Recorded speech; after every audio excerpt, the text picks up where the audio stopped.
Friends got reacquainted at the ballpark last night for the first of 19 divisional encounters. As expected, the pitching was precise on both ends, and the runs came at a minimum. It took a short burst of offense when opportunity knocked to grab the needed edge. And the bullpen, with another dominant presentation, finalized the first meeting for the Phillies.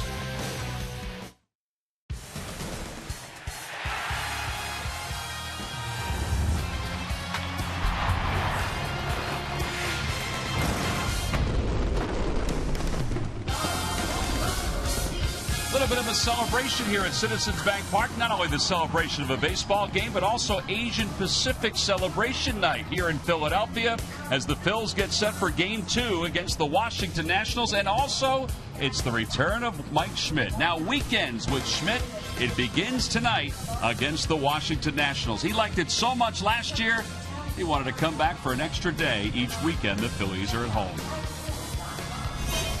Hi, everybody. I'm Tom McCarthy, along with Ben Davis and Mike Schmidt. Schmidt, it's nice to see you back here. Great to be with you guys, Ben. Nice being with you for the first time. Absolutely. After a spring of helping from a hitting standpoint for the Phillies, you're now back here in the booth. I know you were down there today working during batting practice a little bit, so you got your hand in a couple of different things.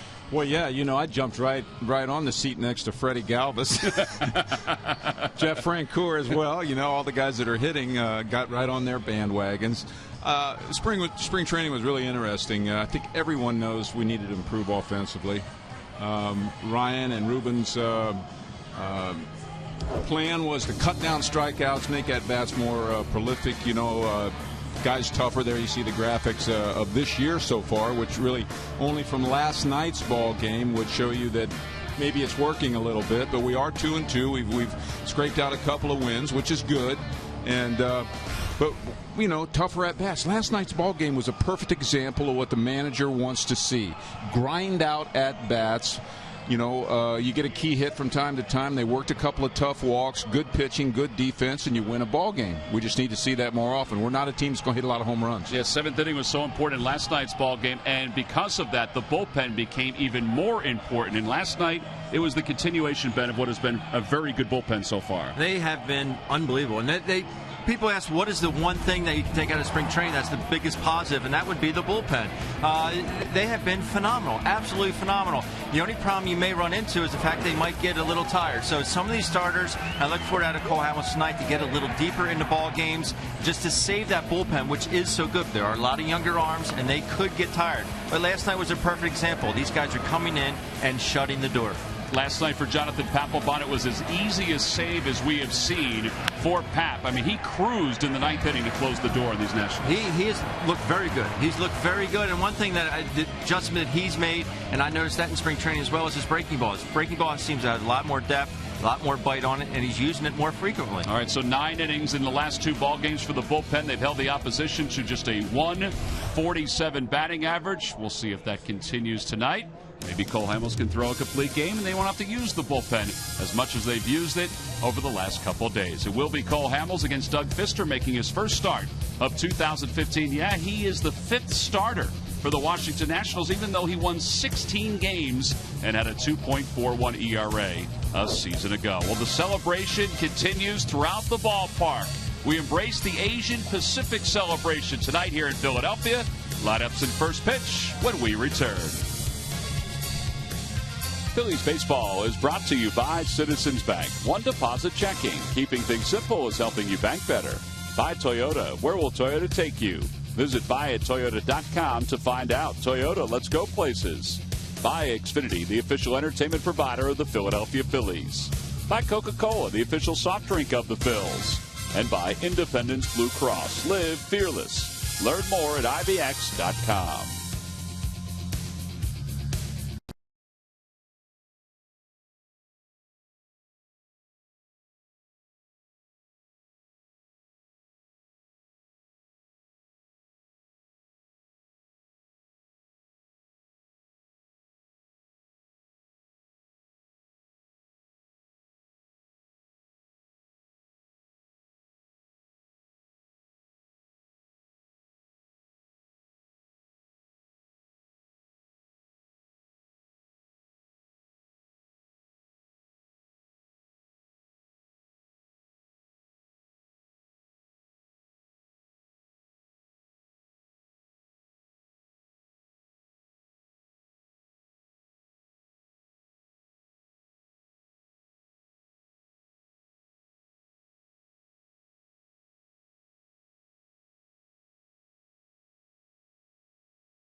He's dug out moments before.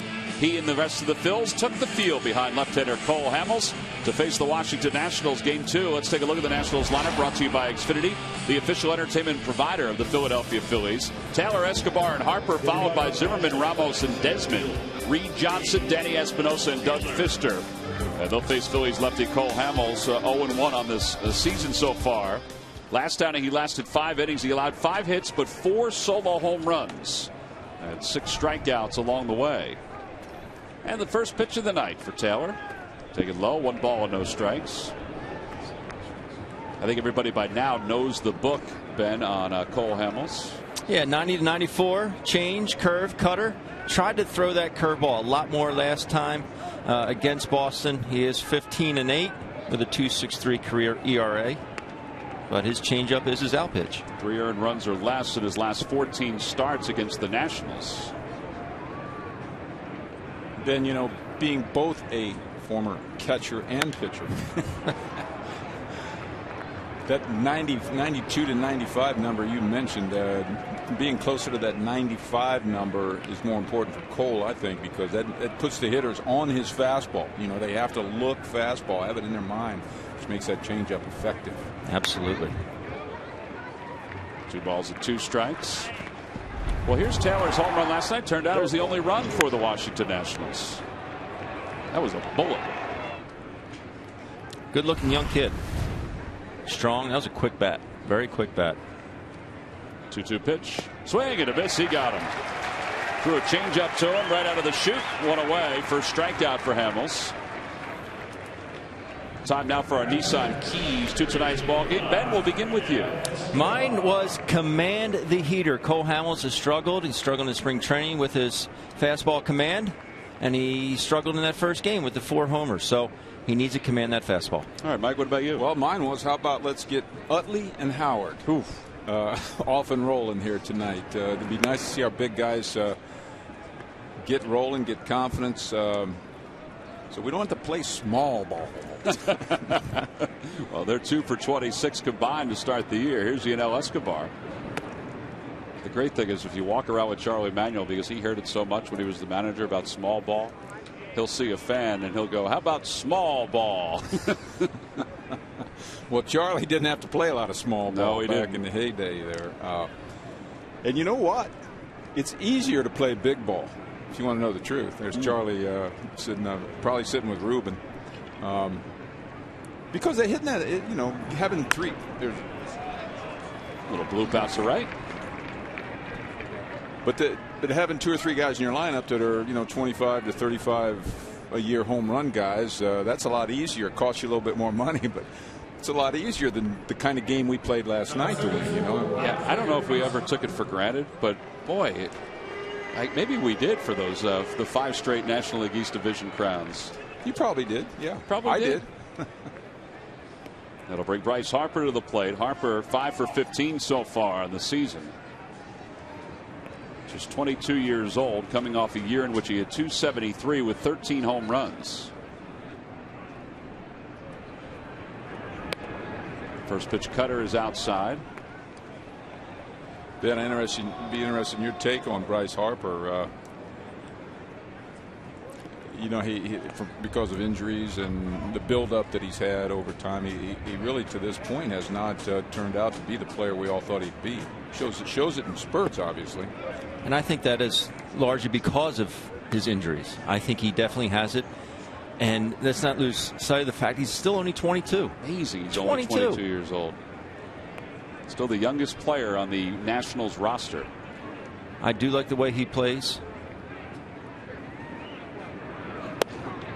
Down and away, 3-0. I think Cole wanted a couple of these pitches, these first 3 offerings to Bryce Harper. Ryan Zimmerman waits on deck.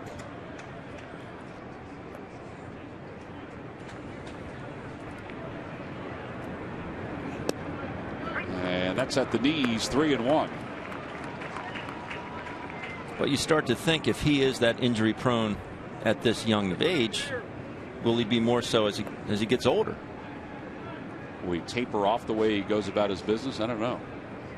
Can't change the spots on a leopard. Well,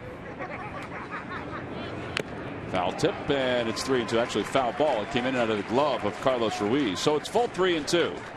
And you want to know something, Ben? You know more about this than I would because you're younger than I am. But I don't know that there's any players that aren't injury prone anymore. That's one very good positive about Ryan Howard is, although he did have a couple of major injuries, but he plays every day. He comes to the ballpark ready to play every day. Yeah, before the Achilles and the knee, he was durable. He hated coming out of the lineup. But in today's game, in all sports today, it's tough to find durable players. Ryan Zimmerman's one of those guys who's been banged up during his career, even though he's off to a very nice start to his career.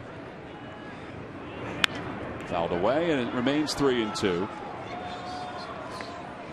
Jerry Lane is the crew chief. He's behind the plate tonight. Hunter Wendelstedt is at first. Bob Davidson is at second. David Rackley is around at third. Thought Rackley did a pretty nice job last night as the home plate umpire in that ball game. He was big, but he was consistent. Ground ball foul again. It remains 3-2. In fact, the last 3 home plate umpires have had wider strike zones, and consistently wider strike zones. Jerry Lane may be a little different. He's a veteran guy, but the last 3 have been pretty wide. Have you guys watched, well, I don't know if I can bring this up or not, but been watching some games on ESPN. We were on ESPN. Yep. A couple nights ago. And the K zone's right there on the television now. And I wonder how the umpires feel about that. Well, I think anytime there's that instantaneous opinion, they probably do look over their shoulder to a certain extent. During the 2015 season, Turkey Hill, the official ice cream of the Phillies, will contribute $100 for each Phillies victory and 5 cents for each carton of Phillies Grand Slam ice cream, sold to support the Phillies youth baseball and softball programs. Have they always had gelato, Turkey Hill? No, I think they've just introduced that. Do you like it? I saw an ad for that the other day, and I play golf with those people occasionally. I need to get a lifetime supply of gelato. Big fan, huh? Well, sea salt caramel. Well, the sign that's the sign I think that's out in right center field is the sea salt caramel. What'd you just throw back before the game? Turkey Hill. Let's see. It was chocolate almond something or other. 1-0 pitch to Zimmerman. Swing and a miss. He threw him something soft there. It's 1-1. Zimmerman overall is 2 for 14 this year. He has a 16-game hitting streak going right now against the Phils.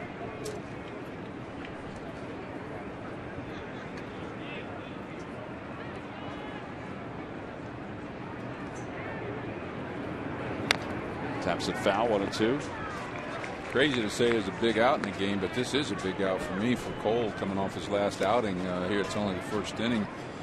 But you got Zimmerman with two men on, and I'd like to see Cole get out of this mess and not continue sort of the feel they had coming off his last game. He's about to throw his 20th pitch of this inning, and there's just one man down. Out of play toward the upper deck. Ben, if you watch Zimmerman a lot, I've admired him tremendously as a hitter. He's one of the right-handed hitters in the league that'll go take you to right center consistently. He's got that nice sort of down plane to the ball. Yeah, he's a right-handed hitter. You see the big leg kick. I was talking with Charlie today during batting practice. Guys with these big leg kicks, something I couldn't do. I always felt I was going to get down too late. He gets it down right on time, big leg kick. But when he gets his foot down, the best thing I think he doesn't move forward. He stops. His hands stop. His head does not move forward. How would you compare that to, say, Henley Ramirez? Hanley does the same thing. Yeah. Well, you see where his hits have gone, the distribution. That one's over to third on one hop. Blanco bobbles for a moment, gets one, and not in time. We might want to look at that. That's close. That was really close. The bobble by Blanco, who's in there for his defense, may have cost the Phils. We'll see. And Ryan Sandberg's coming out. He's going to say something to Hunter Wendelstedt. He doesn't have to go all the way out if he doesn't want to. He can just say, let's review it. But Larry Bowa may be on the phone just to see if they can take a look at the replay. So how'd you play today, Hunter? Oh, no. All right, so there's Zimmerman's foot's on the bag, and the ball is not in Ryan Howard's glove. Wow. And Ryan Sandberg has been given that signal, so he comes off the field. What did you know? At first inning, the ball goes right to Andres Blanco. He had the double last night, had a pretty good game, had a couple of good at-bats. So they decided to put him out there again today. Sharpen the defense a little bit, Ryan Sandberg said, and then he has the bobble right out of the chute. And that was tailor-made. Tailor-made. It's a good hop. The play has to be completed. It just does. Wilson Ramos the batter, and he takes a fastball for a strike. It's 0-1. Mike, is that ball spinning in the glove of Andres Blanco? That one that Zimmerman hit, is that spinning, or is that just didn't feel it clean? Well, the only excuse I will make for him right now is it's colder than heck down there. Well, Tapper back to the mound, and Hamels has got it. And guess what? We won't have to talk about it again. No problem. Just a couple extra pitches, no runs, one hit, two men left on the corners. Middle of the first. It's the Nationals nothing, and the Phillies coming up.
...2015. Let's take a look at the Phils lineup, brought to you by Xfinity, your official entertainment home of the Philadelphia Phillies. Ben Revere leads it off in left, then Freddie Galvis and Chase Utley.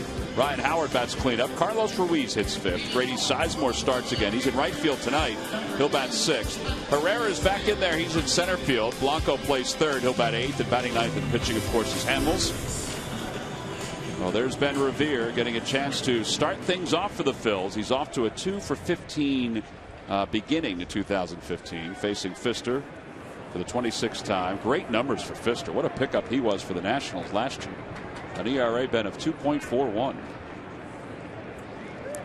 He is good. And he's their number 5? Number 5. I put that number in quotes. 86 to 90. He's not overpowering, but he just knows how to pitch. Curve, slider, and change. And career versus the Phils, he is 2.6 ERA. So he gives them fits. On the outside corner, it's 0-2 to Revere right into the chute. Fitster? Is that something you guys have used before? It's right off the cuff for Ben, Mike. He doesn't think about this stuff. He just lets it roll out. Over to left field. Charging in is Reed Johnson. It's a foul ball. He can't get to it. Jeff Francoeur came over today and asked, we were talking about Pfister, and he asked, so who did the Nationals give up for Doug Pfister? And we told him, Lombardozzi, Kroll, there was one other prospect. Said, man, that was a good trade for the Nationals. You think? 1-2 pitch to Revere. Inside, 2-2. And one thing you will notice about Doug Pfister, he works quickly. He really does. Over toward the hole. Desmond gets to it on one hop to first in time to get Ben Revere. And one out here in the bottom of the first inning. That was a nice play. Desmond, of course, knew going in he's going to, whatever happens, he's going to have to get the ball to first base as fast as he can. He made a nice circle on that ball. I call it in between hop and just got to throw on the way to first base and left the rest to Zimmerman. And using the grass, we see a lot of middle infielders use the turf. Third baseman deep in the hole use turf when they do play on that surface. He uses the grass here. Here's Freddie Galvis, who takes a strike. So what about Freddie Galvis, Murph? It seems like Ryan Sandberg's pretty happy with the way he has started this year. Yeah, well, you know, Mike talked about it right off the top. He is a guy that started off the season, and he's been doing exactly what they've asked him to do. And what is that? Well, they've asked him to shorten his swing and, you know, really try to put the ball in play and do the right things when he's up there at bat. It's part of the reason he's in that number 2 hole, and he has done that so far. He had 3 hits and a walk last night. He's batting .385 early in the season, and Ryan Sandberg did just talk about how he's really taken to the approach that they've asked him to do. No more of those, you know, big swings that we saw from Freddie Galvis a year ago. They're asking him to stay within himself, and he really has done a nice job. In fact, guys, he's even taken to using a different bat every once in a while, the U1 style bat, which is, you know, really used more for slap hitting, for lack of a better term. Sometimes in different situations he'll use that bat. He's not using it right this second, but he has gone to it early this season. So really kind of taking what the coaching staff has asked them to do, taking it very seriously, and early on it's paying results, guys. And Mike, you were talking to him during spring training about this line that he had in his bat. Was that to make sure that he choked up the right way and can do just that, slap it? Yes. Freddie was in my group during spring training, and all that Murph said is true. We've worked countless hours on the downswing, trying to keep the ball out of the air. Set some goals for Freddie. I mean, it may sound a little lofty to you, but 200 hits is his goal. And, you know, that's like 1.5 a game with a walk here and there, and play every day. He could do that. And last night's game and start off with tonight's game, it looks like he has a bit of confidence rolling right now. I'm glad to see that. Well, here are the hitting groups you just saw with Charlie Manuel and, of course, Mike. Sal Rendy was on that list. Steve Henderson as well. Here's Chase Utley. Utley 1 for 14 so far, 5 strikeouts, but he does have 3 RBIs. Phillies have needed a sacrifice fly on a couple of occasions so far this week, and he has provided it.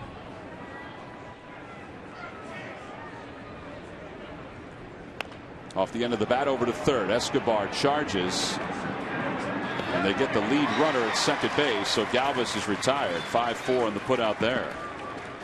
That's pretty aggressive defensive play by Escobar there. You would have thought that he would have gone to first base to make sure of an out, but threw on the run to second, a strike to the second baseman. Almost turned 2. I was surprised he was going to second base on that. I couldn't believe he went to second base on that play. Fearless. Well, 2 outs, and here's Ryan Howard. Howard 0 for his last 10. Did not play in last night's ball game. He is 1 for 12 to start the year. The 1 hit was a double. Takes inside, 1 ball, no strikes. You look at that group of hitters that you had in spring training. Do you find it different when you talk to right-handers or left-handers? You pretty much preach the same thing, or ultimately it probably depends on the hitter, right? Pretty much the same mechanics. I'm always a little jealous of left-handed hitters because the game's made for left-handers. You know, I've always said they should make third base, first base every other inning. You know, the odd innings we should run to the left, and the even innings we should run to the right. That way, you know, us right-handers could hook one in the hole there. There you go. Know, while they're holding the runner on third, which would be first. Yeah. But So the great. answer to your question is, whoa. That one's pulled toward the corner. Utley got a good break on it. He's already around second, going to third. Harper's got it in the corner. McCannon's waving him home. Here's the throw to the plate by Espinosa. It is in time. Well, that was an excellent exchange by Harper and Espinosa. And Utley is retired. It's a double for Ryan Howard. No runs, 2 hits, 1 man left in scoring position. You want to talk about proper mechanics? Well, the Nationals just used proper mechanics on that relay.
Top of the second inning, Ian Desmond will lead things off for the Nationals. No score. Each team had a chance in their half of the first. First pitch to Desmond. Off the end of the bat, over to the left side. Blanco lets it go by for Galvis. Man, Galvis, perfect concentration. And one away here in the second inning. All right, the play that ended the bottom of the first inning, everybody did everything right for the Washington Nationals. Yeah, they sure did. Harper had a long way to go, but if you'll see, boom, he just reaches down right away and he's got it. Got a great arm, good relay, and check it out.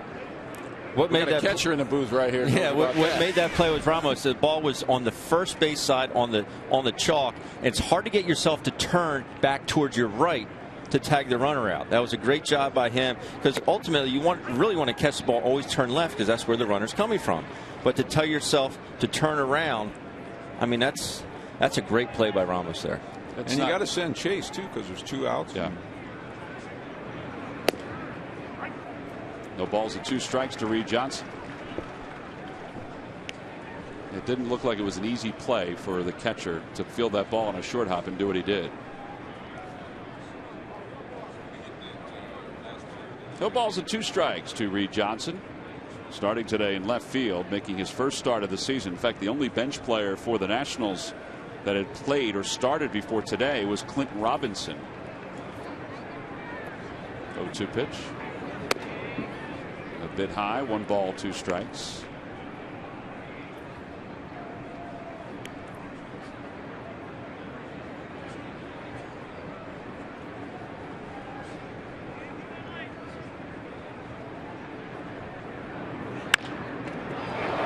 Knocks it down, and Ryan Howard makes sure that he has Reed Johnson.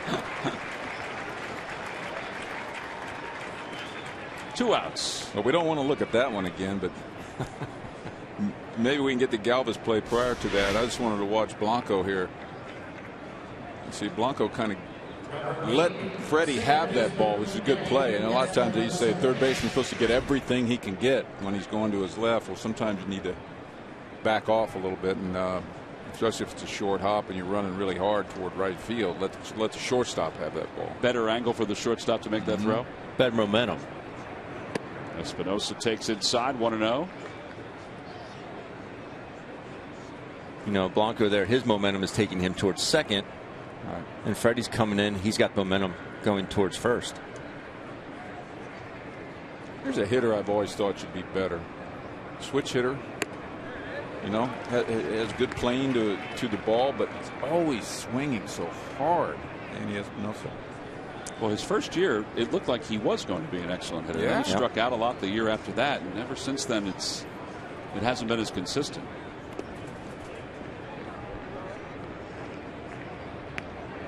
Now, whether he's going to be the everyday second baseman or not, I guess depends on how he hits compared to how Dan Uggla hits. Same with Escobar, because when Rendon comes back, then second base could be split for Matt Williams 3 different ways. Swing and a miss, 2-2. So we're getting this team at a good time. I mean, Denard Span's out, Rendon's out, Worth at rehab assignment now, I guess. They don't have LaRoche, which for me, looking at their lineup, looks like an important guy in the middle, the left-handed power hitter in the middle, hitting cleanup. Plus his defense at first base helped everybody out on that infield. Rochi's a great teammate, first and foremost, but talk about a guy that really flies under the radar. He's done it for a lot of years.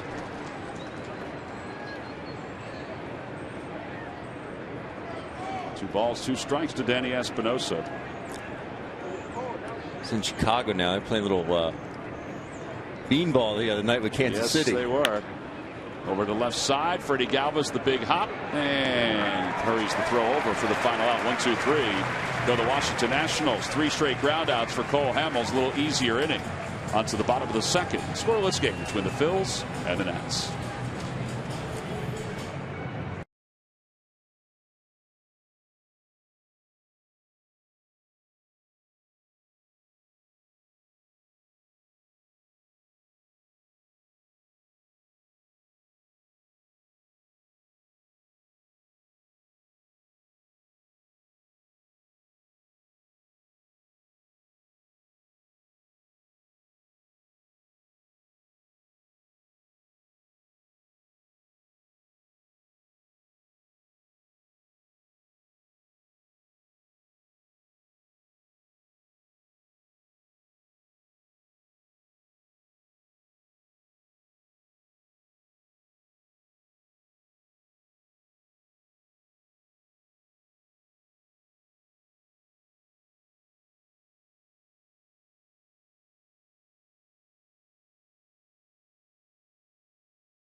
Tomorrow at Turkey Hill Kids Opening Day. All fans receive that great Bat Pack. All fans 14 and under. Tickets can be purchased by going to Phillies.com. The Phils and the Nationals wrapping up the 3-game series here at Citizens Bank Park. Then it's off to New York for a 3-game set. I mentioned 17 straight days against teams within the National League East. Pretty good barometer right out of the chute for all the clubs in the East. Ruiz leads it off and takes a strike. It's 0-1.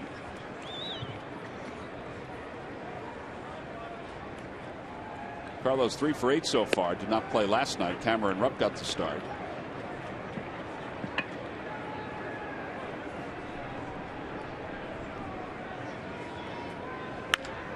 Back toward the middle. Espinosa to his right. And there's one away. The thing about Pfister is, yes, he does work quickly. He gets it and throws it. But for a big guy, he's got a fast windup. That probably sounds silly, but he doesn't go far back behind his head. He's real quick from the time he starts to the time he releases the baseball. It's quick. And that forces you to pick up his arm slot a little quicker, and with his height, does that make it more of an advantage for him? Well, I think sometimes for an offensive player, it causes you to rush, get fast feet, start flying at him. You know what? The other night, you guys were talking about.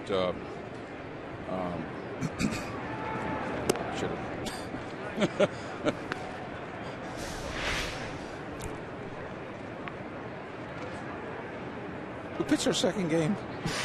Our second game? Harangue. Aaron Harangue. I talked to him for 10 minutes at the batting cage today. That's old folks, you know. Our mind just goes. Forgive me for that. Aaron Harangue, very similar to Pfister. He stays real tall as he does stride. You were talking about that the other night. Yeah. He threw the heck out of the baseball the other night. He really did. I was looking at the Red Sox pitchers. I was wondering where you were going with it. I'm like, Masterson, well. Every now and then, you know, the 65-year-old brain just goes blank, and, you know, you go into a panic trying to reach back for somebody's name. 2 outs. Here's Odubel Herrera. By the way, I could look at this roster I got right in front of me there. Yeah, but that wouldn't have been as entertaining. That'd be too easy. Herrera so far is 0 for 5. And he slaps it foul. Oh, double, I call him. Does he respond? Yeah. He's very, very coachable. But it's hard to coach a kid that's pretty good 330 hitter everywhere he's played, I guess. But I just thought the first couple games he's real antsy and going at it too hard. You know, sometimes you can, you know, you're trying to make the ball go too far, make it being hit too hard instead of just let it being hit hard. I don't know if it was you, Ben, or if it was Matt that said that it's kind of like that first game we saw him against Tampa, where everything seemed to be moving so fast for him and he wasn't patient. He was swinging at everything. Oh, he's fun to watch, man. I'm telling you, he has his core. Ben, his core leads his bat to the ball. You know, the big muscles in his core, and he's not a real handsy hitter. You know, he doesn't hunt the ball with his hands. He just turns his core through the ball. It's so pretty.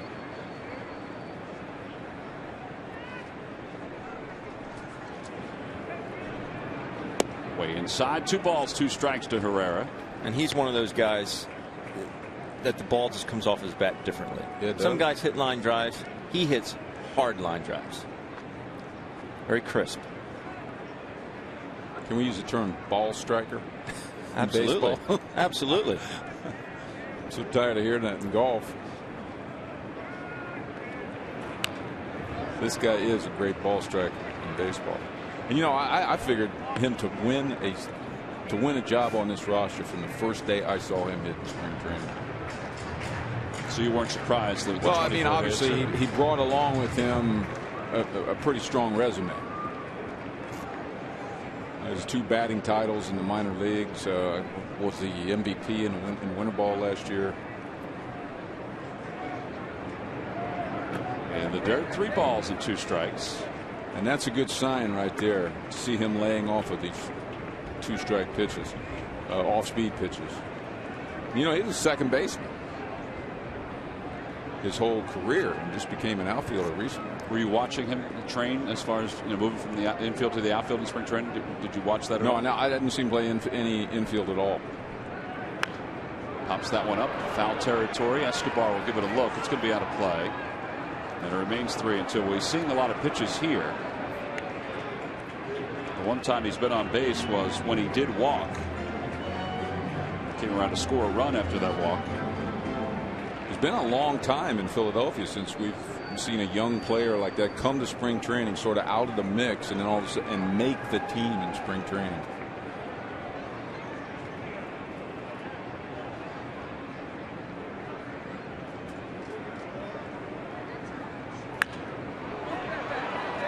Well, 9 pitches so far. This will be the 10th pitch of this at bat. This next one. On Monday, wake up with an all-new morning show that is dedicated to feeding the passion of the Phillies sports fans. Start your day with Rob Ellis, Jillian Mealy, Barrett Brooks, and Sarah Baker on Breakfast on Broad, presented by Virtua Joint Replacement Institute. Right here on the Comcast Network, weekdays from 6 until 8. I don't know how this at-bat's going to turn out. This is kind of at-bat we want to see out of our young hitters. Inside ball 4. He doesn't have that first hit yet, but he really has put together some really good at-bats. And I'm always leery of a guy that has that much movement. I mean, it's one thing to have a leg kick, but even his hands move. But he does seem to get himself into a good position to hit. Yeah, you're right. That's some crazy big movements prior to the load. But as soon as that foot comes down, and I know you like to use the term load, boom, the hands go back, the foot comes down, and he's in great position. Yep.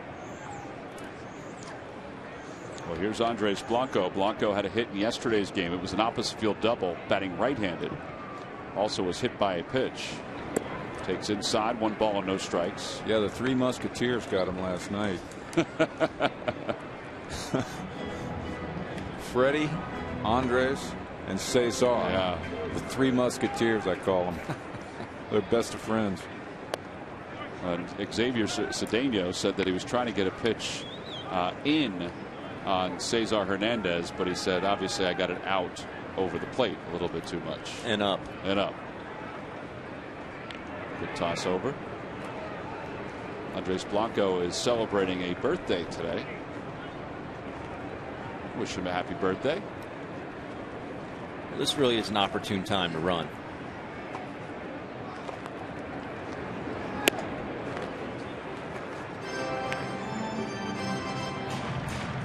It's even more opportune right now.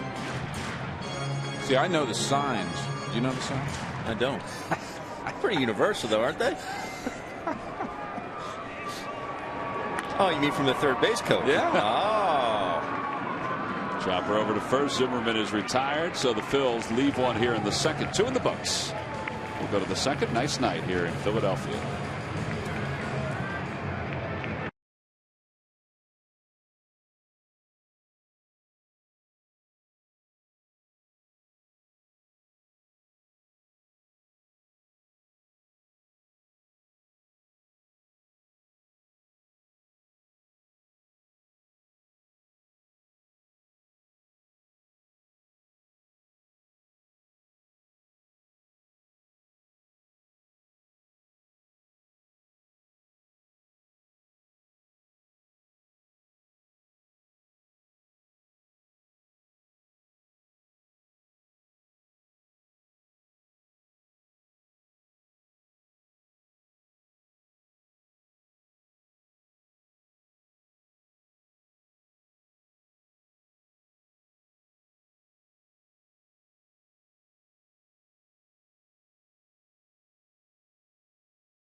Line.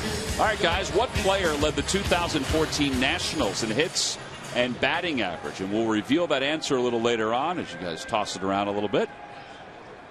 Doug Fister leads it off. It takes low, 1 ball and no strikes. Ben did pretty good last night without Matt here to help his cause. 2-0. 2014 hits and average, you said? Hits and average.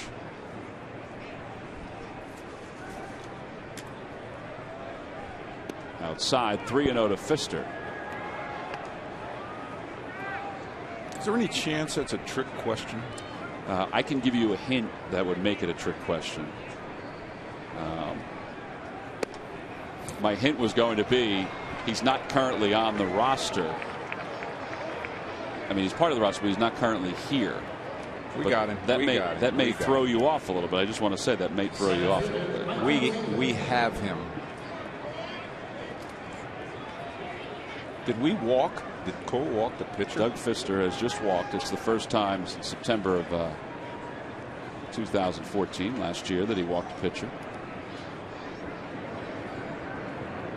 Michael Taylor will be the batter. He struck out his first time up. Takes low. No, takes at the knees. 0-1. I can't get Jerry Lane just yet.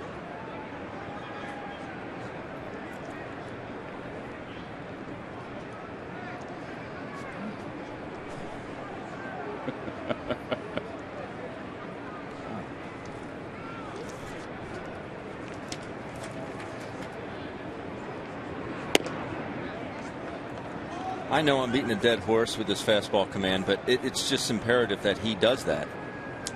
You know, he needs to command the fastball. I mean, he's thrown a bunch of great changeups tonight. Great changeups.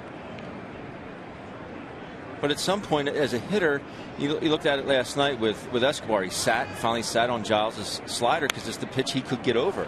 Now, these pitchers, they might start sitting on a changeup. If he does elevate one, he might get hurt by it. Well, how do you fix it? I know it's easier said than done, but how do you fix fastball command? Well, you know, for me, he's been up in the zone. He hasn't been so much up in the zone today. He's just erratic. You know, he's up, down, left, right. You know, maybe he's just trying too hard. 1-2 pitch. Upstairs, 2-2. Another heater, up and away. You know, and Cole repeats his delivery so well. He really does. He repeats his delivery. I think he's just going at it too hard. He just needs to get extension through the ball. Well, there's that changeup, and he gets Taylor on strikes for the second time. Such a good pitch. Well, speaking of Hamels, it's time to take a look at our T-Mobile game changer. 3 earned runs or fewer in the final 23 starts of 2014. An earned run average of 1.91. It's the longest stretch by a Phillies pitcher since Chris Short back in the late 60s. He just didn't get the run support last year, which is why over his last 23 starts he was 8-6. Here's Escobar, who takes high, 1-0. He singled to right his first time up.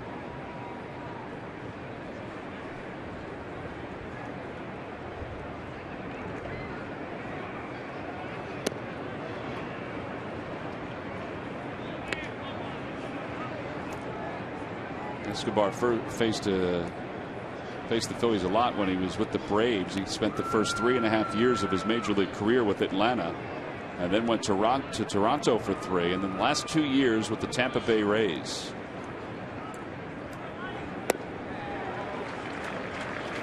That's so filthy. It really is. So are you saying that without fastball command, Cole, being the great pitcher that he is, should be able to figure out a way to get him out anyway, right? Especially with having the repertoire that he has. Well, he does. He can mix in that cutter, and we all obviously know about the changeup. But he should be able to finagle his way through because he does have those other pitches. Had no curveballs tonight, right? We haven't seen a curveball Threw yet. one Just earlier. one. He did bounce it. 2 balls, 2 strikes. Fister's at first. Oh, man. You see how he got extension down and through his plant foot? I mean, watch his arm right there, down and through. Makes him finish. Throw through the mitt, not to the mitt.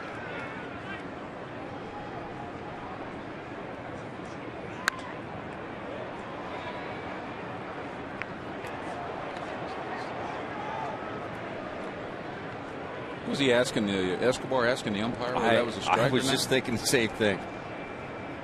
You know, back in the day, they used to tell us not to do that. Asking the umpire if the ball was a strike, where was that pitch? You're telling him you don't know where the pitch was. You're telling him you don't know the hitting zone. Slowly to shortstop. Galvis will get the lead runner at second by a hair. Philly Fanatic will celebrate another birthday on Sunday, April 26th, when the Phillies take on the Atlanta Braves, all part of a 3-game series. It's brought to you by Citizens Bank, and all fans 14 and under will receive the Fanatic baseball socks. Purchase your tickets anytime by going to Phillies.com.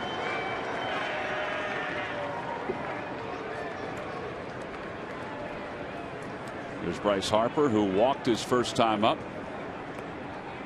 I used to like when hitters would ask, like, 0-0 count. Is that a strike? And they swung at it. Yeah, you swung at it. It's a strike. It's 0-1. Now, would you answer them, Ben? Sometimes. Yeah. Depends on the player. I think it's interesting because we've seen it as long as I can remember, a hitter turning around and asking Mike that you said that they told you not to do it when you played. Well, if you're constantly asking the umpire when you foul a ball off, where was that pitch? Was that, it's basically saying, would you have called that a strike if I didn't swing at it? Then you're opening yourself up to you should never be able to question an umpire's call. Right.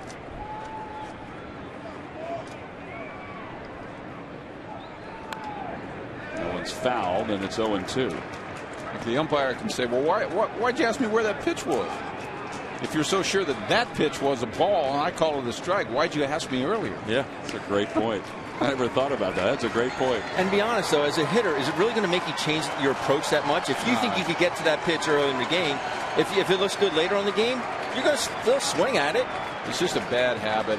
You know, if you swing and miss a pitch and it's out of the strike zone, you're kind of telling everybody watching that, you know, it might have been close or blah, blah, blah. I don't know. I just don't like it. I don't think I've ever seen an umpire say no when the hitter says, is that a strike? Every time I look down, the umpire is nodding yes. He's not saying no, you big dope. Why'd you swing at it? What were you thinking, son? Now toward right field. Grady Sizemore is there, and the inning is over.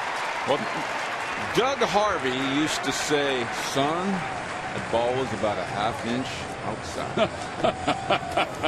Bottom of the third. Hamels will lead it off when we return.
You can't go wrong when you buy right. Buy Papa John's the day after every Phillies win. Get 50% off your regular menu price online order using promo code Phillies at papajohns.com. And by Chevrolet, presenting the Phillies National Series sponsorship. Along with Mike Schmidt and Ben Davis, Greg Murphy's with us. I'm Tom McCarthy. We go to the bottom of the third. It's 1 ball, no strikes to Cole Hamels. And now 1-1 Hamels. Solid hitter, 210 last year. He's going to return the favor. I thought he called the second pitch a strike, didn't he? Well, let's see here. No, it doesn't matter. Base hit to left field. Either that, the scoreboard was wrong. I think the scoreboard was wrong. You were right, or he got a base hit 3-0. Right? Everybody's got the green light. Everybody's being aggressive. To the opposite field. I would tell everybody, yeah, I did 3-0 light. You better believe I did. At twice the speed and half the cost of a laser printer, the HP OfficeJet Pro X clocks in at 70 pages per minute. Get yours today for up to 50% off. From who? But WB Mason.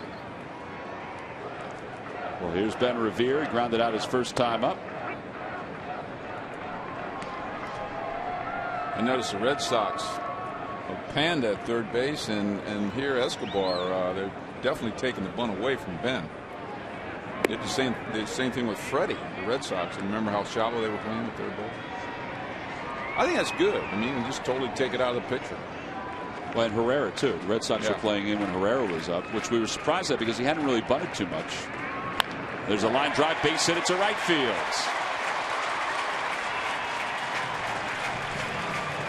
Back-to-back singles, nobody out, and Freddie Galvis is coming up. All right, let's see. I'll let you know.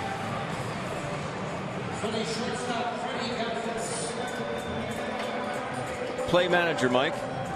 Oh, he's definitely playing. I think it's part of the reason why he's in this spot. If Revere gets on, he's going to give a chance to steal or bunt him over. Or in hit certain and run. situations, or hit and run. Different situation here with Hamels at second. He bunts it back toward the mound. They're going to have a play at third. So they get the force out at third base. Yeah, that will make Freddie very happy. He's about 5 really good at bats in a row and bunted the ball too hard right back to the pitcher. And he scratches his head there at first base.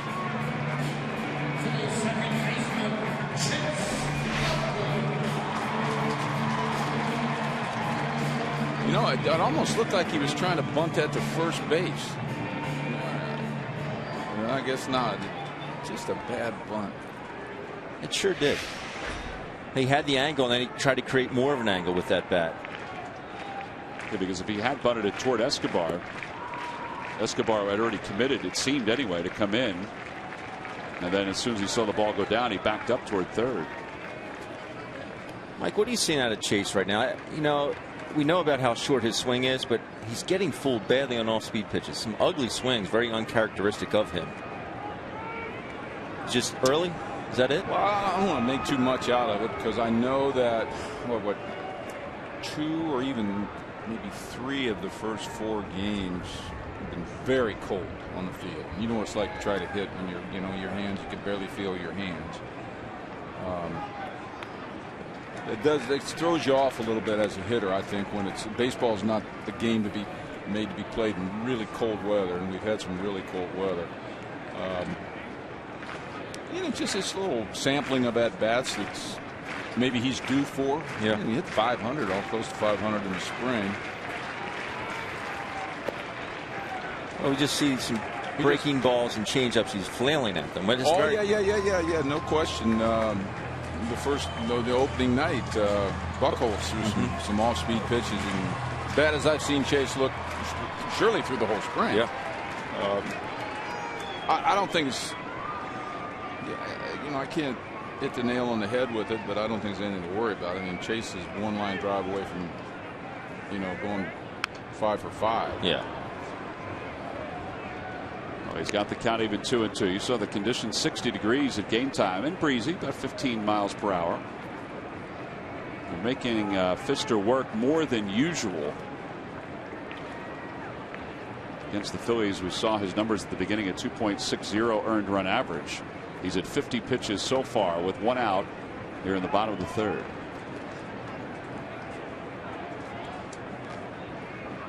I gather from spring training that Chase will probably, if all things work out good, he stays healthy all year, it's probably going to be like a 145 to 150 games played schedule. Swing and a miss. He struck out on a curveball. Well, 2 outs here in the third, and it brings Ryan Howard to the plate.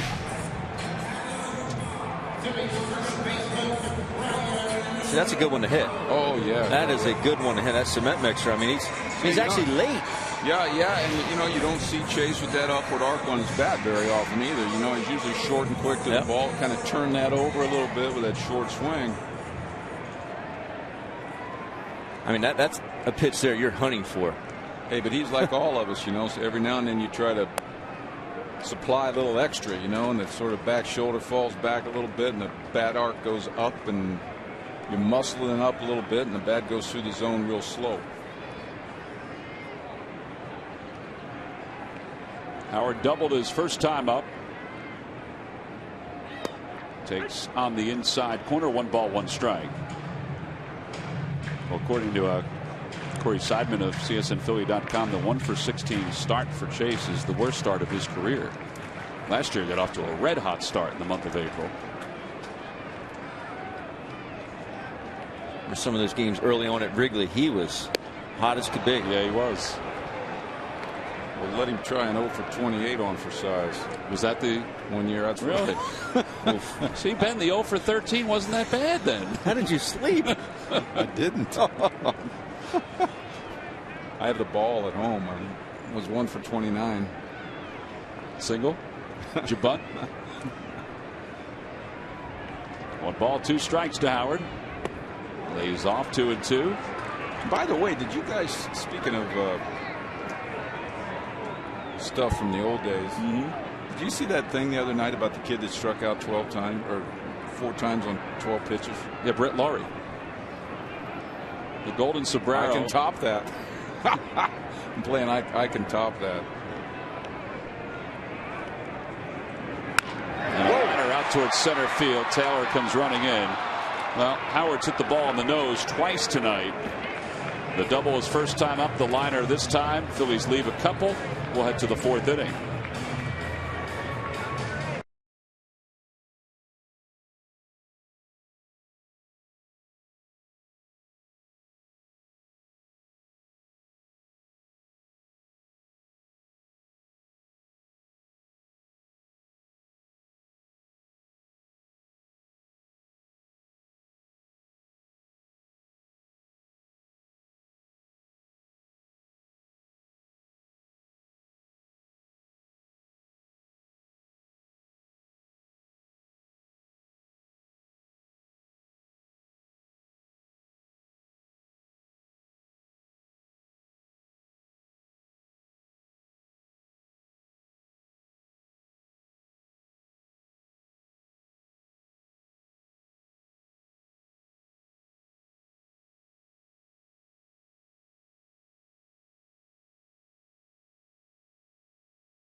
It's the start of a 3-game series. It's also a Hatfield Philly Frank Dollar Dog Night. A commemorative pin featuring the Jackie Robinson logo will be given out to all fans coming to the ballpark that night.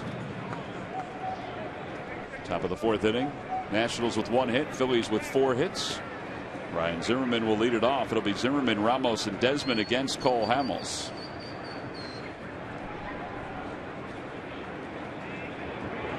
Hamels delivers at the knees, 0-1. Starts him off with a changeup.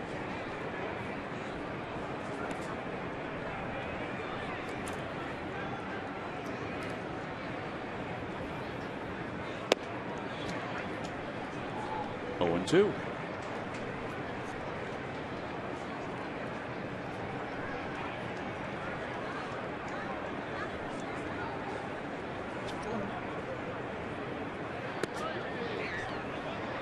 Jerry Lane is fooling the scoreboard operator tonight. I think Dan Baker, he's got Jimmy arms or something on him. Dan still does the balls and strikes. He used to do it. It's 1 ball and 2 strikes. Check swing. Did he go? Yes, he did, said the home plate umpire Jerry Lane. 1 away. Wilson Ramos is coming up. Let's check in with Greg Murphy. Murph? All right, thank you very much, Tom. Well, I'm here with a very special guest, Nina Davalori, Miss America 2014. And I would say welcome to Philadelphia, but you've been to Citizens Bank before, so welcome back to Citizens Bank Park. Thank you. I was here in September of 2013 before I won the title of Miss America, so this is my first time back. And we're thinking we won that night, and you were good luck, so welcome back indeed. And, you got a chance to throw out the first pitch, so first things first. That was pretty darn impressive. You said you've been practicing a little bit with us? Just a little here and there, but I was pretty excited for tonight. You fired that in there.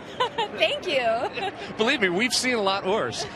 Let's talk about tonight is Asian Pacific Celebration Night here at the ballpark, and we celebrate that each and every year here at Citizens Bank Park. But there's a message behind that, and it's certainly one of the messages that you brought to your campaign.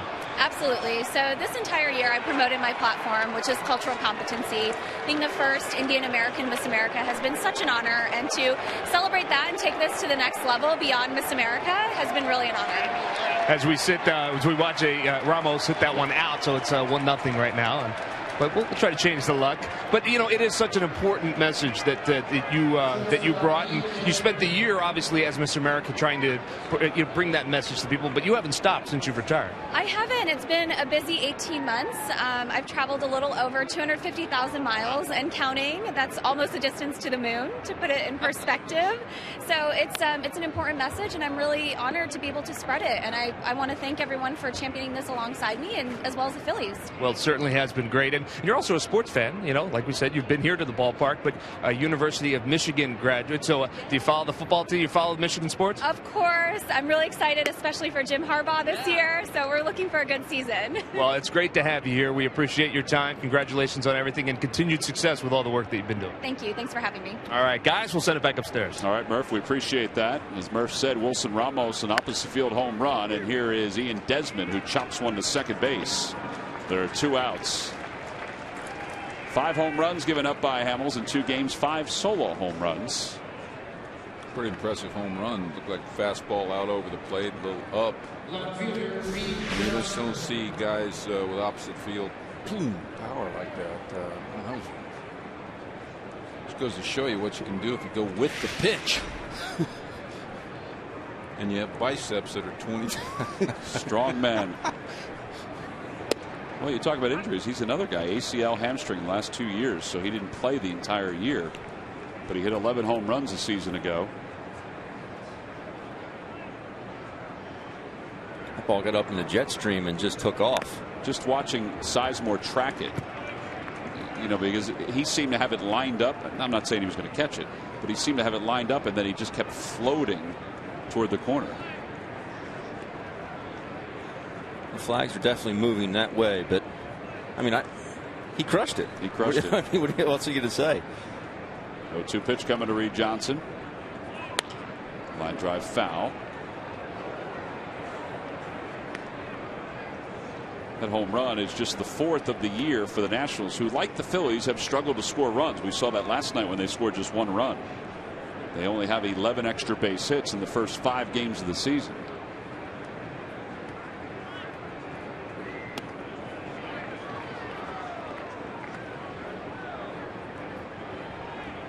That's what he said around the batting cage. The guys that are out were responsible for 60% of the runs scored. Pretty close, yep.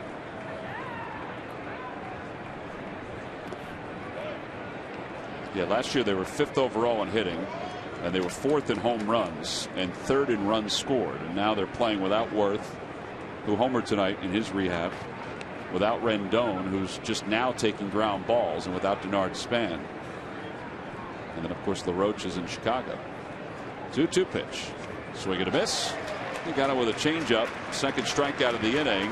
Side is retired. However, the Nationals strike first. A solo home run against Cole Hamels by Wilson Ramos. So as we go to the bottom of the 4th inning, it's the Nationals taking the early lead on the Phillies, 1-0.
the Philadelphia Phillies. And by Nissan. Choose Nissan today for great offers on our most exciting lineup ever. Shop Nissan.com. Phillies were down 1-0 last night. They're down 1-0 here. Carlos Ruiz leads it off against Doug Fister. And Carlos just fouled the first pitch back toward one of our microphones, and it's 0-1. A good aggressive swing there by Chooch.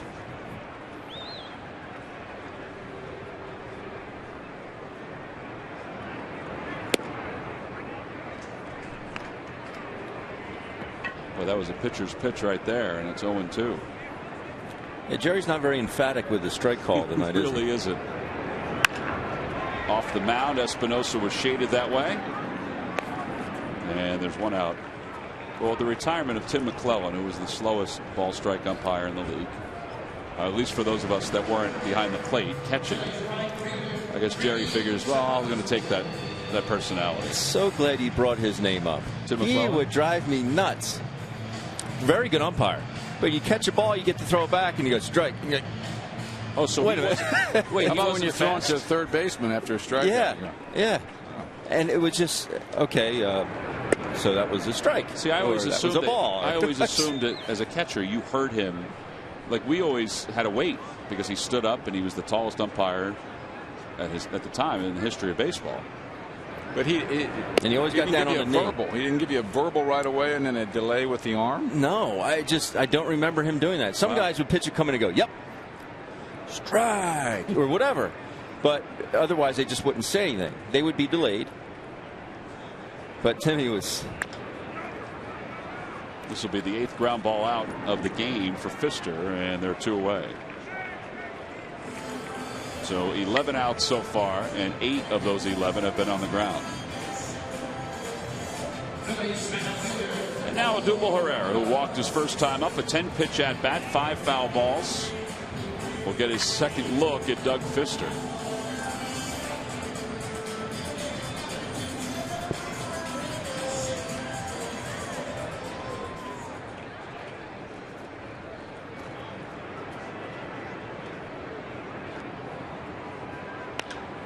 Fly ball, shallow left. Desmond is out. He'll make the call. And a rather easy inning for Doug Fister. Retires the Phils 1-2-3. 4 in the books. We'll head to the 5th inning. Maybe you'll head to the Majestic Clubhouse door.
Years of age or under. Members receive exclusive 2015 Fanatic MVP bobblehead. Price is $13. Go to Phillies.com/MVP club. Ball is popped foul over toward the first base dugout, and it's 0-1. Danny Espinosa is the leadoff batter. Now, up on the video board here at Citizens Bank Park, they've got a a spring training photo of Danny Espinosa. Now look at him right there. And then up on the video board, it's not mustache night, just so everybody knows. That was what he had during spring training. Goobers. Should have kept it. No, he shouldn't have. You don't think so? No. How long does it take to grow one of those babies? No idea. I would think he's for him like it's a pretty week. quick. Yeah, pretty quick. He just shaved this morning.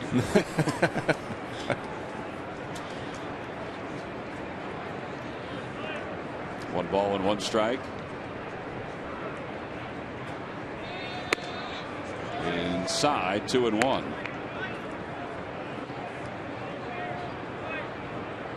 You think he knew that all the promotional pictures around the league were going to have that mustache the rest of the year? I think so.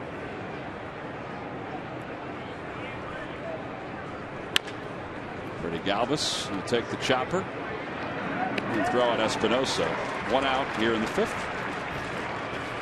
On the Toyota Major League scoreboard, last night it was 10-9 the final score between the Rays and the Marlins. And today, 2-0.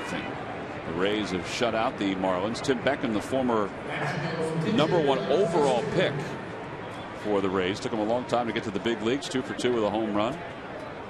Another shutout. 17 total this year in Major League Baseball. That is a remarkable number. We talked about offense being down, except in Toronto and Detroit. As Fister pops this up foul. 0-2. Call it. Call. Right below us. Yeah, nice job by that young guy right there. How about the guy last night that caught the ball with the nonchalantly goes boom, caught the ball barehanded. I'm so glad you brought that up. Has something in his other hand, hands it to a little kid, and just keeps on walking. Yep. I'm glad you brought it up. His name's Jordan Walcott. Works here at Citizens Bank Park. And he was the one who made the catch. That was the coolest thing I've ever seen. It was casual. Here he is. We got it in slow-mo, too. I don't mean like coolest thing I've ever seen. I mean, that was the coolest move I've ever seen. He didn't spill anybody's beer. Another ground ball. Chase Utley. You know, people go nuts over those baseballs. This guy goes, oh, yeah, here you go, son. And the kid. And he just runs away. And Ben, what did he do? I said, say thank you. Thank you. That's what I said last night, Mike. I said, say thank you.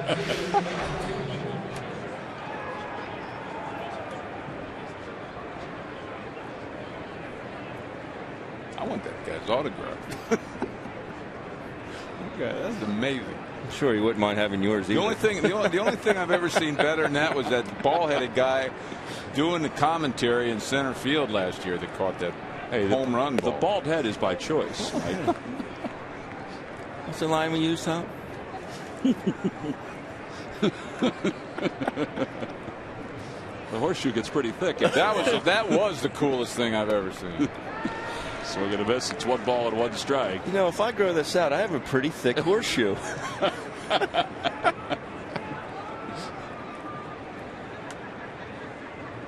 Matter of fact, I may be due to go in and get a cut before we go on the road trip. On the inside corner, 1-2. Does he get him for the 3rd straight time with the changeup? It's probably rolling through Michael Taylor's head right now. Double up inside, too. He could always do that. Swing and a miss. He got him with a. Oh, no, he got a piece of it. No, he did not. He got him with a curveball. And Taylor, young man, you've got to run, don't you? No need to tag him out. He's already outside the circle. And the side is retired. Strikeout number 5 for Cole Hamels. Yeah, he's pretty bald.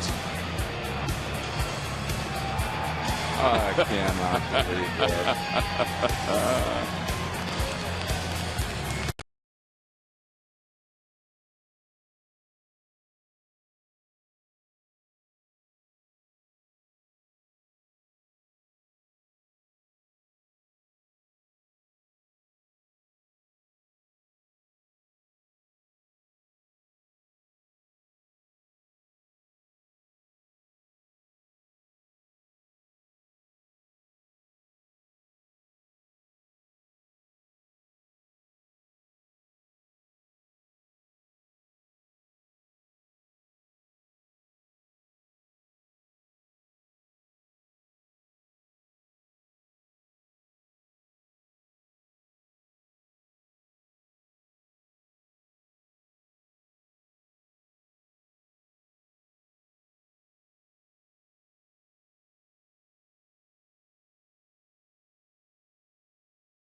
All right, guys, what player led the 2014 Nationals in hits and batting average? You got it. I was wrong, but I don't know why. Yeah, I'm going to say Denard Span. Denard Span is correct. I was going to try to throw you guys off a little bit and say that he is on the roster, but he's not currently here, which could have been Rendon. But Span had the same amount of hits as Ben Revere a season ago. 1 ball, 1 strike to Andres Blanco. Log back on to Phillies.com to find out if you're the winner of the Phillies prize pack. Thanks for playing. Jeep Stump the Fans. Line drive, base hit it to left center field. Taylor got to it quickly. Blanco is going to hold up at first. Smart. Very smart.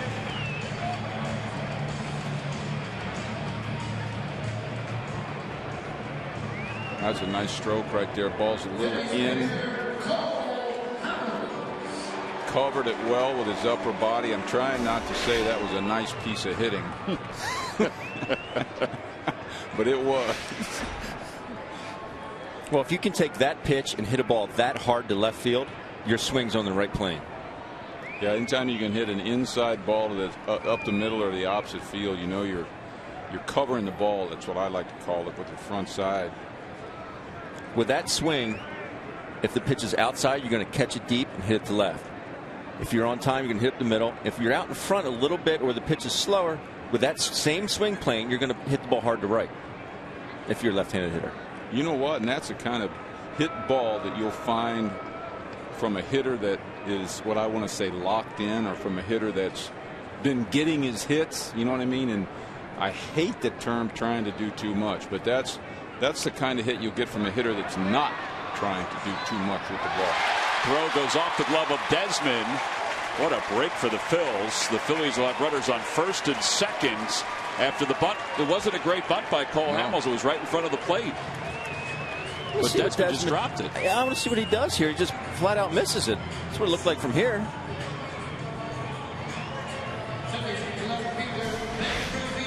It's like he took his eye off it. It was maybe trying to make that transfer before he had it and trying to turn two. My throw might have been a little bit into the runner, but no, that ball had right. Yeah, a little bit into the runner. He kind of maybe stretched early, but it wasn't a perfect throw. But that ball surely should have been caught. We're going to see a little bunt execution here too. Revere does get it down. Fister's throw to third, and they cannot get the runner over to third for a second time in 3 innings. 3 terrible bunts. Terrible bunts. Yep. You know. I mean, Fister was right on it from the get-go, and perfect technique to spin and get it to third. No, that's really bad. And we're allowed to say that something's bad up here in the booth. That is bad, especially the second time in the game where we didn't do a small fundamental that's fairly. It's for Ben and Freddie, that should be easy to do. Got to capitalize on that error by Desmond. By the way, that's the 4th error of the season already for Desmond. The momentum of the game changes. I mean, from a defensive standpoint, if you stop a team from executing the little things, momentum goes back to your side. Fly ball center field. Taylor is there. There's your sacrifice fly. And this sounds like a broken record, but this is a team that they can't make do that stuff. Absolutely must do that stuff. Now you're asking, and you may get it. Chase is coming up here. You may get a big hit right here. A home run, a double, knocks in 2 runs, sort of erases the bad fundamentals. But you're putting a lot of pressure on somebody to ask them to get these big 2-out hits.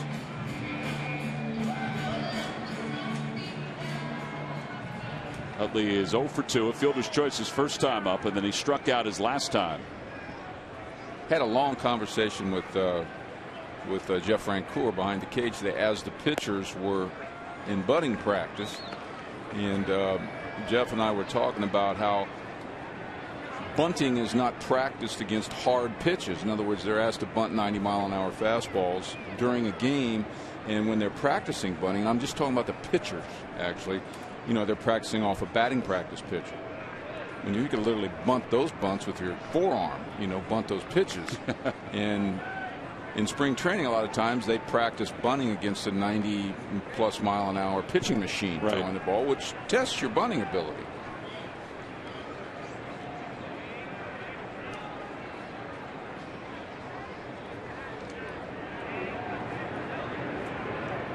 One ball, one strike. Give Fisher credit, though. I mean, that's textbook how to bounce off the mound. Yeah. Well, the Phillies have wasted another opportunity, this time in the 5th inning. They have not been able to get the bunt down consistently tonight. 3 missed bunts. We'll go to the 6th. It's 1-0 Nats.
And put up a career best 306 average.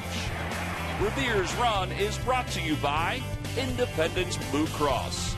Live fearless. Well, back here at Citizens Bank Park, Phillies trail the Nationals 1-0 as we go to the top of the 6th inning. You know, Escobar will lead it off against Cole Hamels. Hamels about to throw his 83rd pitch of the night. And it's a fly ball to right field. Grady Sizemore takes a few steps back. 1 out. Thing of beauty. First pitch out. I love that as a starting pitcher, especially later on in the ball game. Now, do you just put 1 down right now to this next hitter, right? Put your glove right in the middle of home plate and put a 1 down, right? Depends on the hitter. Bryce Harper, not necessarily. They do have a 1-0 lead. So what would you call for her then, Ben, if it was the Bryce Harper? I'd call sinker in. He's going to heat her away. You don't think, and it's a very good question, but guys that are very aggressive know that, and they think, all right, this guy there's no way he thinks I'm swinging here. He's going to lay one in there. That's a very aggressive hack there. I understand, but if he makes an out on that pitch, which is highly likely, because usually when a batter swings the bat, they make an out. Yeah. Very true. 2 pitches, 2 outs. And you have Zimmerman go down there and tie his shoes a couple times on the on-deck circle. That's probably right. This game is moving right along, as they say. Remember last time you said that we went extra innings last year. Remember you said that? The only time I was at a Saturday night game. 1 ball and 2 strikes to Harper. Down and away. 2 balls and 2 strikes. Speaking of moving along, how about that Red Sox Yankees game last night? 6 that one moves hours along, and 49 minutes. That was a lot of Velcro. That was. And then they had to come back and play a 1 o'clock game today. It was Red Sox 8, Yankees 4 today. Harper stays alive, just gets a piece of it. For our fans out there, what we mean by Velcro is the Red Sox, for sure, who we just watched. I just watched on TV for 3 games. They play with that Velcro on their batting gloves more than any team in baseball. Every guy on that team, every pitch has to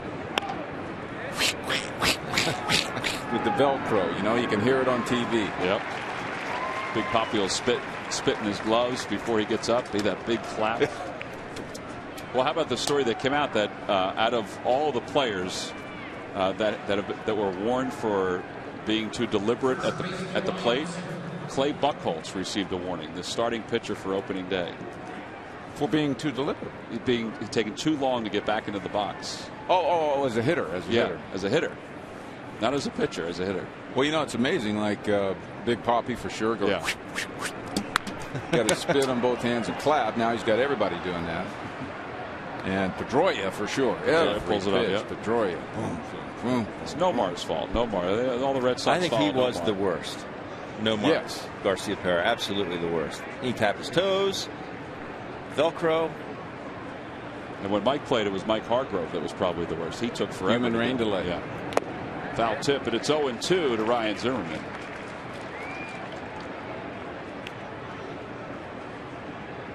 Just one Velcro for Ryan Zimmerman.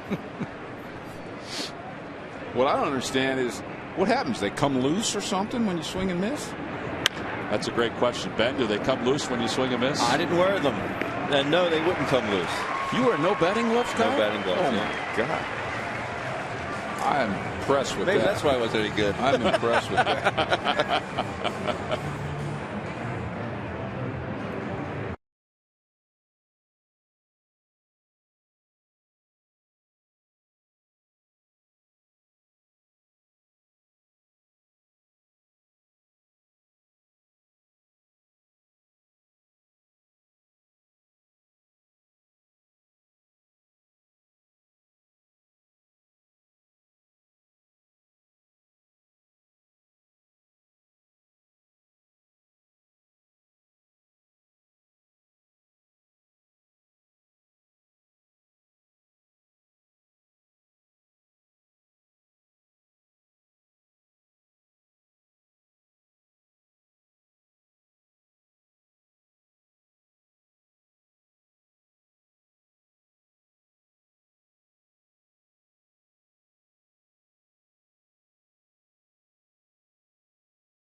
McDonald's, I'm loving it. Buy Toyota. Where will Toyota take you? Visit buyatoyota.com to find out. Toyota, let's go places. And buy Jefferson, where help is all we do. Call 1-800-JEFF now or visit jefferson.edu. Well, that's high above Ashburn Alley, the two bullpens. You see somebody's loosening up. I think it's Kenny Giles loosening up in the Phillies bullpen, getting his legs loose as we go to the bottom of the 6th inning. Ryan Howard will lead it off. He's had 2 good at-bats or 2 good swings against Pfister. A little out in front of that slow curveball. 67 miles per hour on that curveball.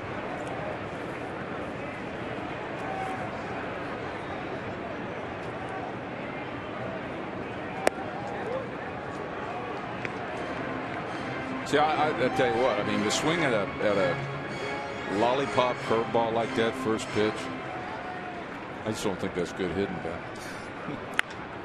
Now that's good hitting. Out to center field. Taylor will get there. And there's one away. Yeah, he has hit the ball hard 3 times tonight. 2 times straightaway center field, which is a good sign. But back to the pitch, if you're looking fastball first pitch, going to be aggressive, and the guy flops a slow hook in there, and you swing. Who are the 4 players who best represent the history of the Phillies, and who are the 4 greatest living Major League Baseball players? Go to MLB.com franchise 4 to cast your ballots. Winners will be revealed during the All-Star game, July 14th on Fox. Why do you think they limited that to 4? Like, if you take an organization such as the Phillies, it's been around for a long time. Right. There's been tons of great players that have come through and played. Why limit it to 4? Why not even say 5? It's a great question. Mike, when they told you that you're going to be at the All-Star game this year to be one of the 4 Phillies, did they tell you why they held it to 4? No one's told me that yet. 2-1 to Ruiz. It is a good question. Harold Reynolds said it was 8. That that MLB and the commissioner's office there's some kind of a program where they're trying to identify the greatest 8 living. For each team, no, or just in general? All of baseball. Chopper to first. Ryan Zimmerman is there. Now I hear it's 4. Yeah, 4 is difficult for a lot of franchises. Yeah. How about all of baseball? All of baseball is pretty hard. Yeah. It's impossible. And isn't it kind of weird living? I mean, why you got to be living? Well, you got to be living to be there. I'm not touching that one. But I mean, if you're one of the greatest baseball, I guess you have to take a pitcher, an outfielder, an infielder, and a catcher, right? Ground ball to second base. Well, maybe there'll be a longer inning where we can discuss it, but this one went rather quick. 1, 2, 3. We've played 6. We'll go to the 7th. It's the Nationals 1, the Phillies nothing.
Time now for your Delaware Valley Honda dealers game summary. The only run, a home run by Wilson Ramos of the Nationals in the 4th inning. Doug Fister, a lot of ground ball outs through 6. Cole Hamels, 5 strikeouts through 6. We begin the 7th. Wilson Ramos leads it off and he takes down low. 1 ball and no strikes. Both teams have executed at some points tonight, but also have not executed at other points. The Nationals executed on the relay play to get Chase Utley at the plate early in the game, but then had an error by Desmond, didn't hurt them. Whereas the Phillies haven't been able to execute getting the bunt down at all tonight on 3 different occasions. 1 ball, 1 strike to Ramos. There's that hook. I like to see him throw. You're right, though, Tommy. You wouldn't always try and take advantage of another team's mistakes.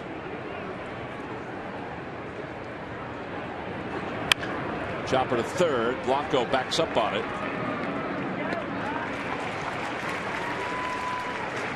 So to Major League scoreboard, Atlanta unbeaten in the National League. Was shutting out the Mets 5-0. Freddie Freeman a home run. He's 1 for 3. So much for the rebuilding Atlanta Braves. It's only been the first week of the season, but man, they're rolling along. It's baseball. Inside corner, 0-1 to Desmond.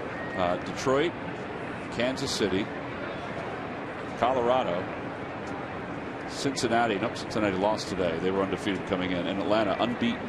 Those are the unbeaten teams in Major League Baseball at this point. Think they'll go undefeated all year, Tom? I don't think it's going to happen, Ben. Although the '84 Tigers certainly made a bid for it.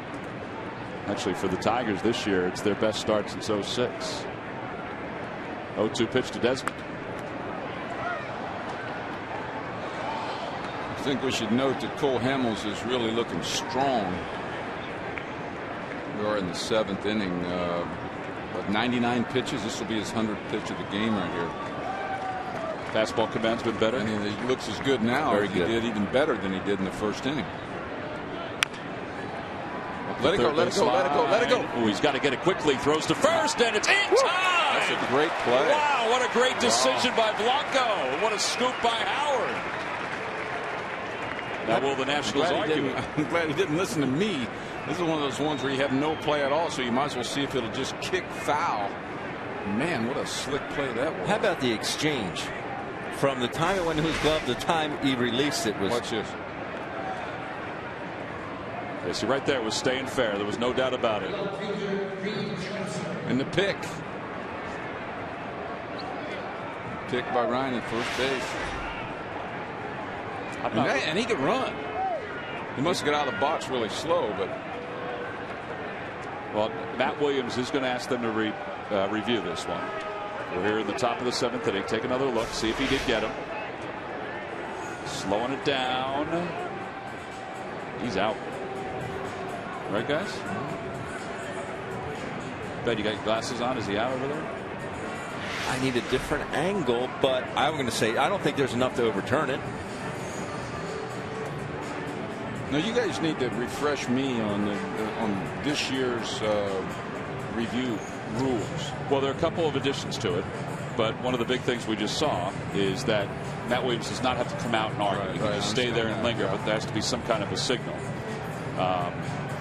The crew chief in this case, Jerry Lane, will take a look at it. Take another look.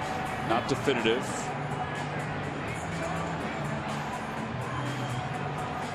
No, it's not a good angle either, is it? I think he's out. I don't think his foot's on the bag when the ball's in the glove.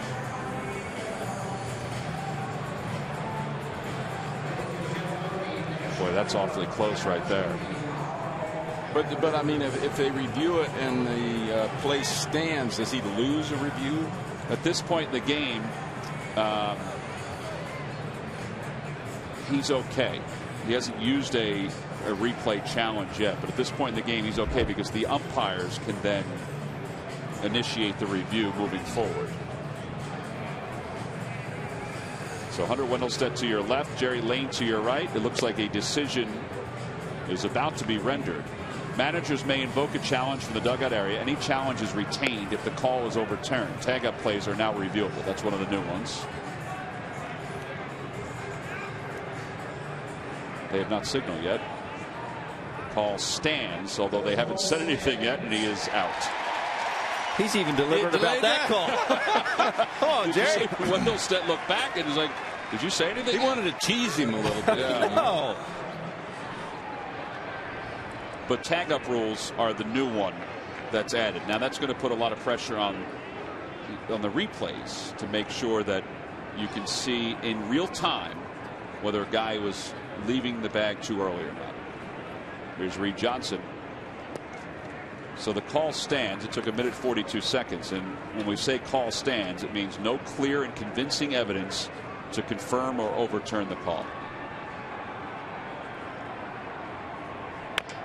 Again to third. Blanco will let this one go foul. 1 ball and 1 strike. You do basketball games, Tommy. Yeah. What'd you think of that Kentucky, or not Kentucky, Duke, Wisconsin the call? Duke Wisconsin replay where the little finger touched that basketball. Shocked that they didn't have the same replays that we had at home, because normally you would. Now, they don't have a command center like baseball does, like hockey does, or like the NFL does. For college basketball, they're looking at a monitor that sometimes is even like that. smaller than what we have here in our booth.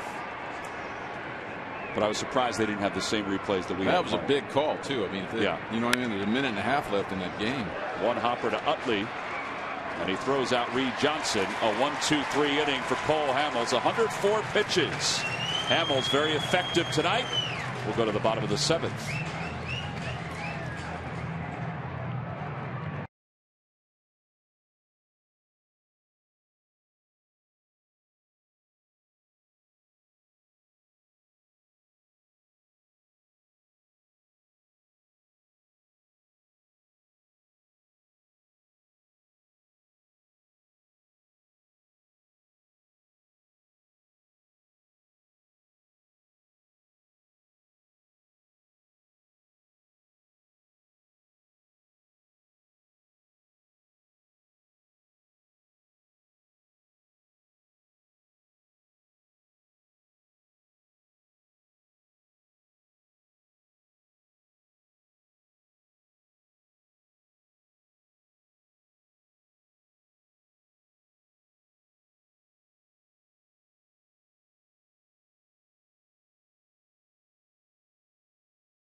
Seventh inning. These lucky fans are tonight's Citizens 7. They ordered Super Prize Pack courtesy of Citizens Bank. Good banking is simple, clear, and personal. And that's helping you bank better. Citizens Bank. I used to have those moves in college. That right there, I could do that. Some of the dance moves, they're up on the video board? Actually, we used to do it to the Michael Jackson songs, too. Stop the love you save me be your own. Now, did Video Dance Stevenson get you to name that tune when you were down in spring training? Yes. Were you able to hit any of those? You know what? I wasn't very good at it, really. I wasn't very good either. Ben, were you okay? Kind of a Motown guy, you know, and not a lot of them were. They weren't Motown. I got the Taylor Swift one. Right? The one that really threw me off was one with the Beatles. I forget what song it was, but it didn't sound like the Beatles. It did not sound like the Beatles. Not at all. I still don't think it was. I think they messed it up. I saw the tag. It did say Paul McCartney after it was over with, but that he was singing it. But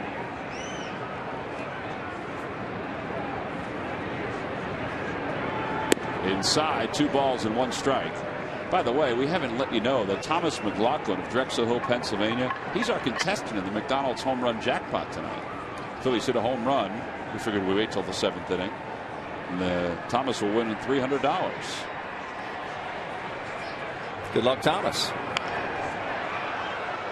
Wow.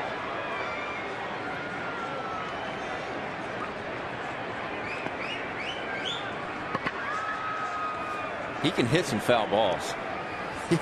He hits a lot of foul balls.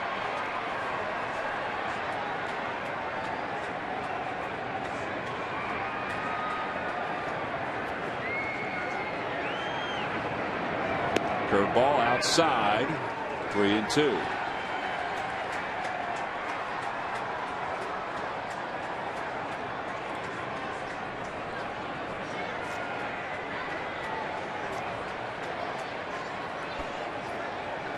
Your first one right here. Line drive out toward right field. Harper floats out and makes the catch. Wow. Must not have hit that ball very good. Must have hit it down the end a little bit. Yeah, I think he got jammed a little bit. And now Andres Blanco.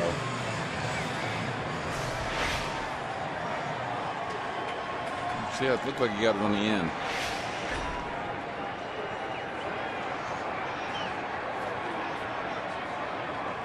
This is Blanco swinging the bat real well. The hunch by Ryan Sandberg in that starting lineup worked out.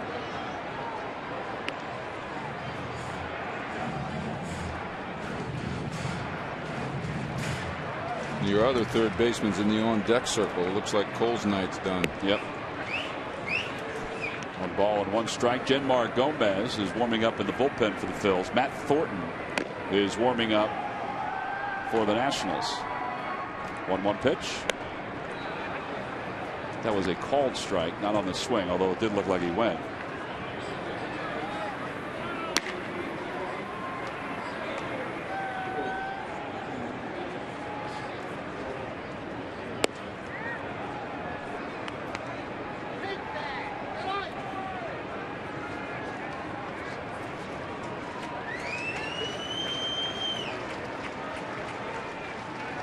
Three balls and 2 strikes to Blanco.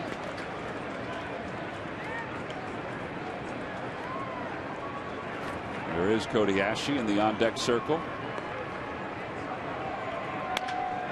Broken bat floater out toward right. Here comes Harper, and he won't get it. It drops in for a hit. Blanco is 2 for 3. It is the 7th inning. Let's see if the Phillies can get a little magic going again. Last week, Philly sports fans were buzzing about the premiere Breakfast on Broad, with guest appearances by Chase Utley, Kurt Schilling, Malcolm Jenkins, Bob Boons, and T.O. Don't miss out. Wake up with Breakfast on Broad weekdays from 6 until 8 right here on the Comcast Network. Sometimes it's not how hard you hit them, it's how soft you hit them. And when you're going good, you're going good. Just drop it right in there between the second baseman and the right fielder. Well, if you consistently take the right approach to the ball, if you do happen to get jammed, as long as your swing's on that plane, sometimes you get rewarded. That's right. Well, there's the line on Cole Hamels. 7 innings, 5 strikeouts, just 2 hits. One of those hits, an opposite field home run. He tied his career high with 14 ground ball outs tonight. And that's it for Doug Fister. With Ashe being introduced, they're going to bring the left-hander Matt Thornton in. A pitching change here at Citizens Bank Park with the Phillies down 1-0.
And they've been on the bunt plays. Fister moving quickly on this bunt by Freddie Galvis. There's 1 force out at third base.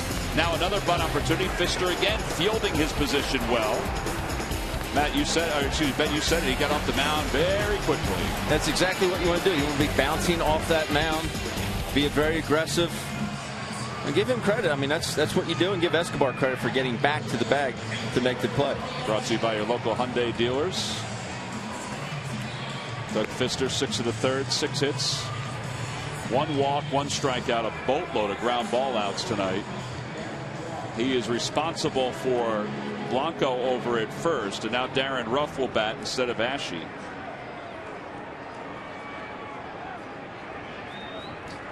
Well, here's a guy we really need to get off the schneid, Darren Ruff. I think if you saw, if we can get him confident and hitting like he did a couple years ago, standing in there in that 5-hole, 6-hole, occasionally 4-hole when Howard, gets a day off.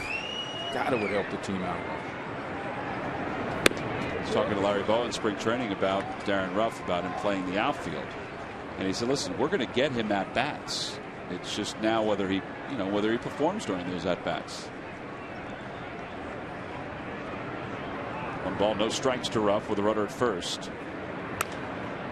And he pops this one up into foul territory. Zimmerman is there. And there are 2 outs.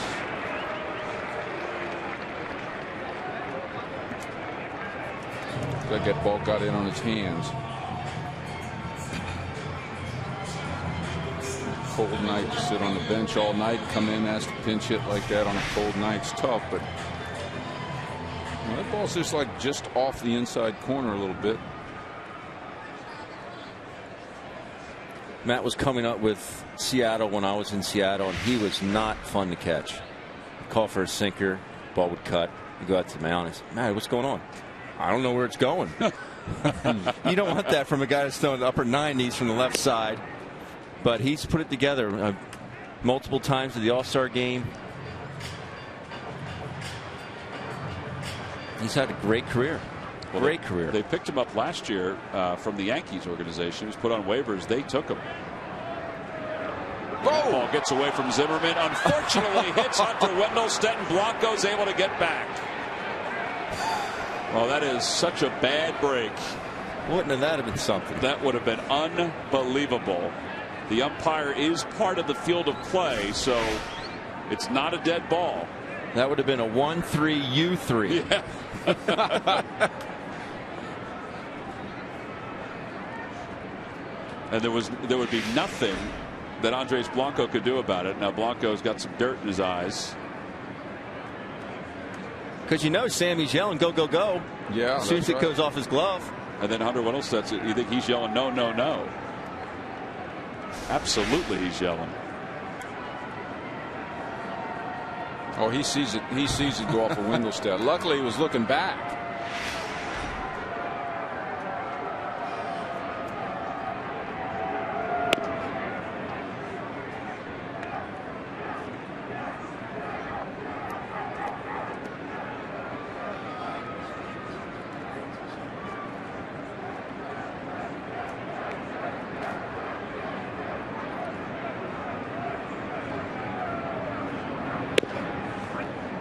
But Ben mounts up those at-bats, doesn't he? He sure does. He's getting 5 a game. It's amazing. He's already got 18 at-bats. It seems like the season just started. No walks. Yeah, no walks. Well, Panda last night went 4 for 9 in that 6-hour and 49-minute game. 4 for 9. What a play by Ramos. Some good hands there. Yeah, he proves to you, Panda, that you don't need a good ball to hit. A good hitter can hit any ball. Well, Blanco's still at first because of that play by Ramos. It's 2 balls and 2 strikes to Ben Revere.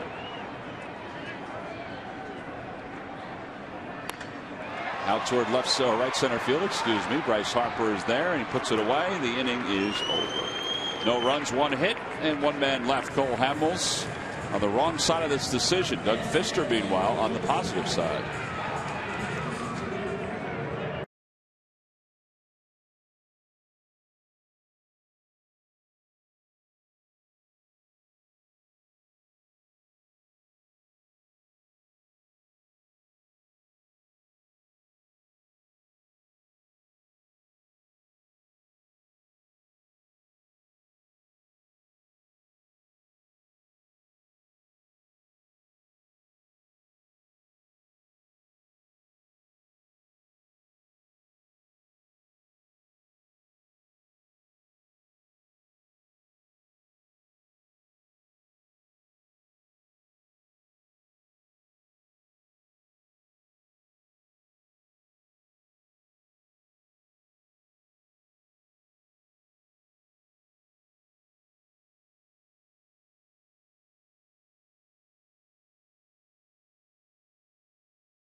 Buy the Pennsylvania lottery benefits all the Pennsylvanians.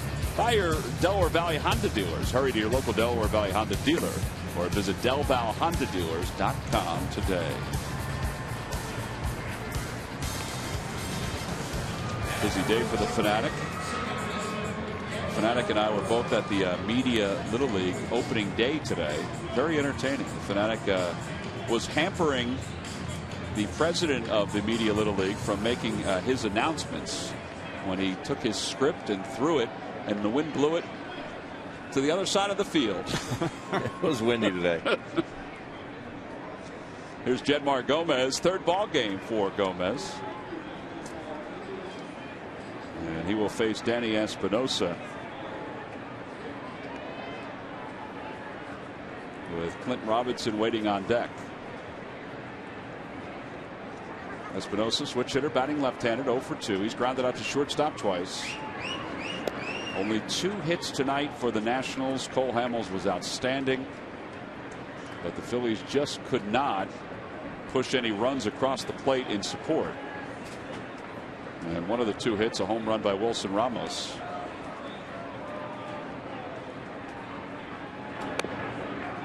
Hmm. 14 ground ball out, so that's something.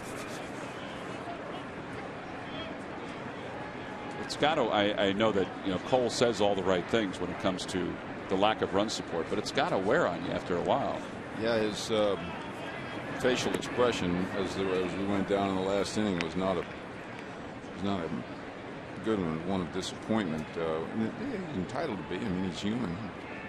Great effort, great bounce back effort from opening day. That's something I think he's gotten better at over the years. I think he just realized, hey, whatever reasons, he doesn't get a lot of run support. And he just went out worried about being Cole Hamels and putting his team in the best position to win. Whether or not he gets that run support or not, it's not up to him. He can just go out there and pitch. And I think he has something he's done better over the last couple of years, for sure. Well, he's retired. He retired the last 11 batters since the home run by Ramos. The only other hit he allowed was the single by Escobar in the first inning. That was it. 2 balls, 2 strikes. Out of play, and it remains 2-2.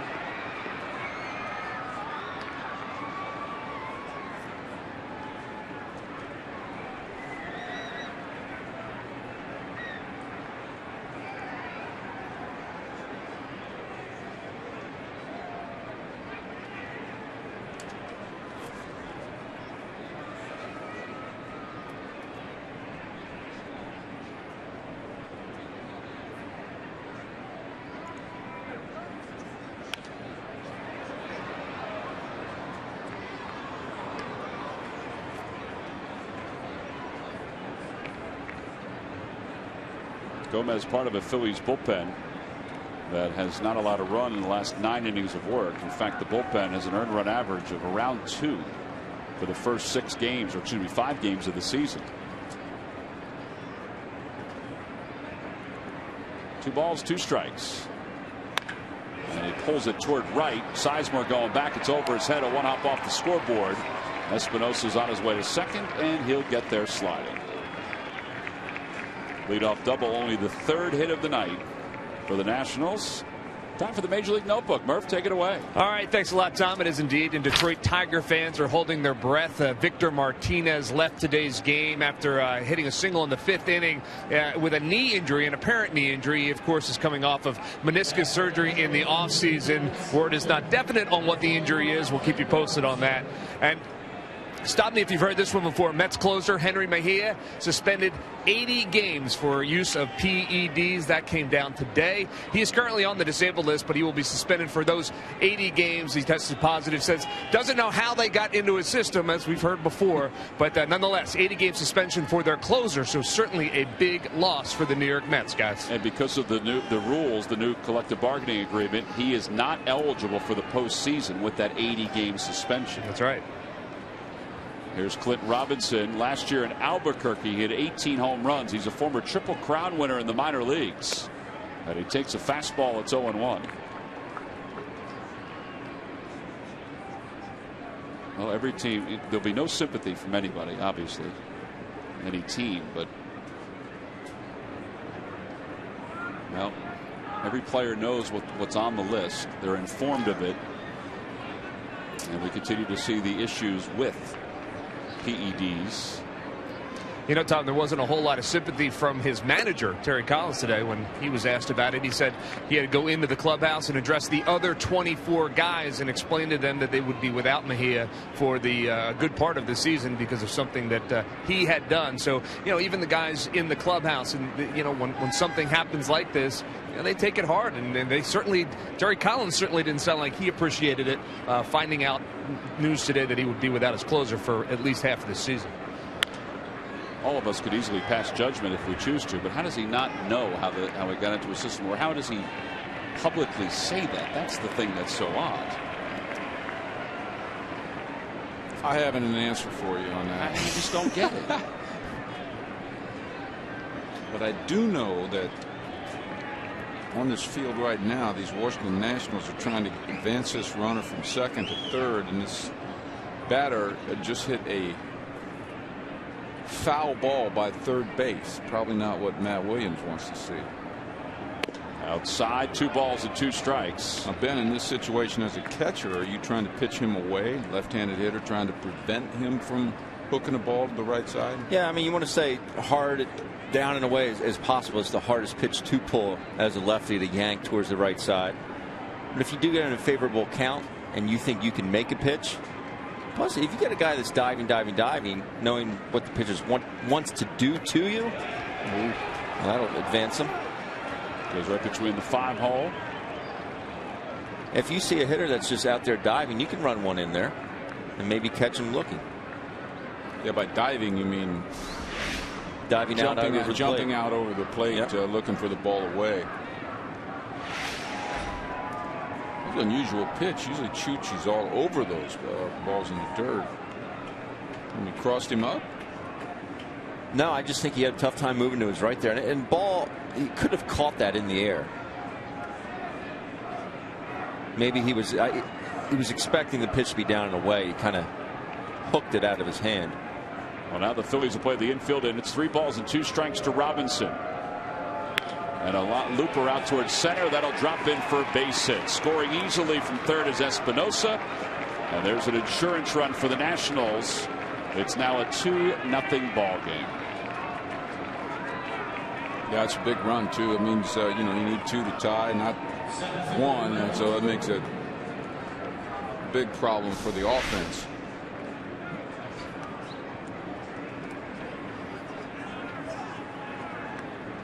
Well, you got to give the hitter credit. He put the ball in play. The ball jammed him. He didn't pop it up. He didn't ground it to the infield. He just threw it over the infield. It's good hitting. Matt Dendecker will come on to pinch run for Clint Robinson.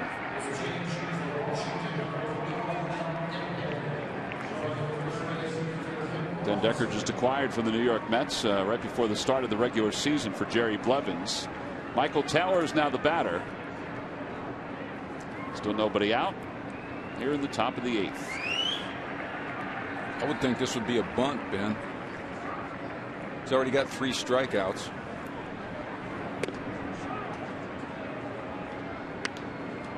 Yeah, you would look for a leadoff guy to go ahead and lay one down. But particularly with Escobar and Harper behind. He did go deep last night. He did go deep last night.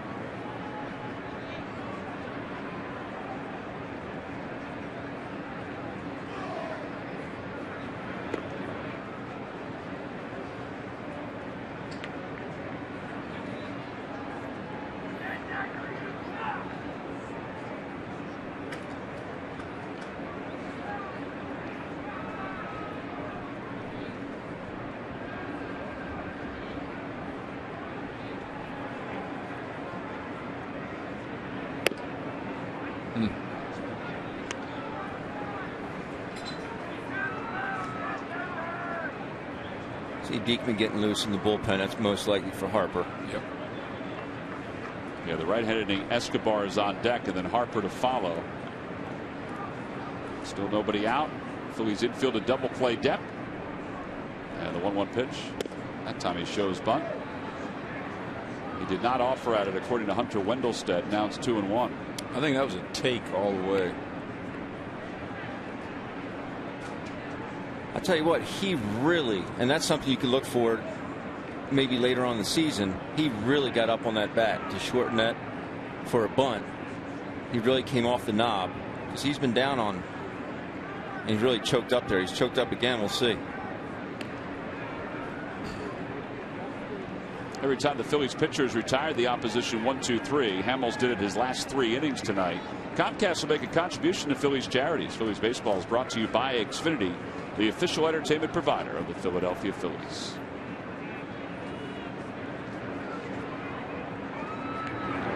And a throw over, and Dendecker's back ahead of the tag.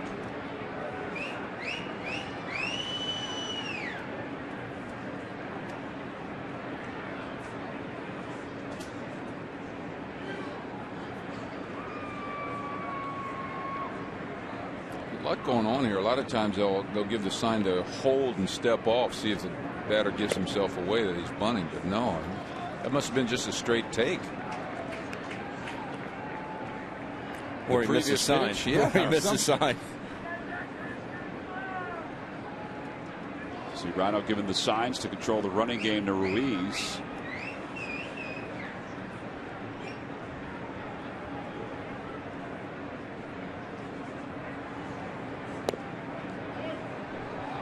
Where was that pitch?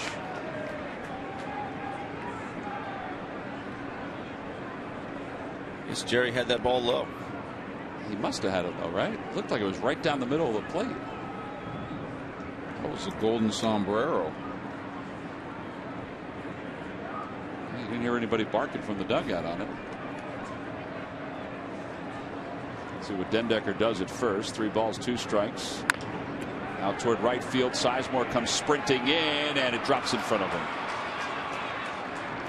And now first and second with nobody out.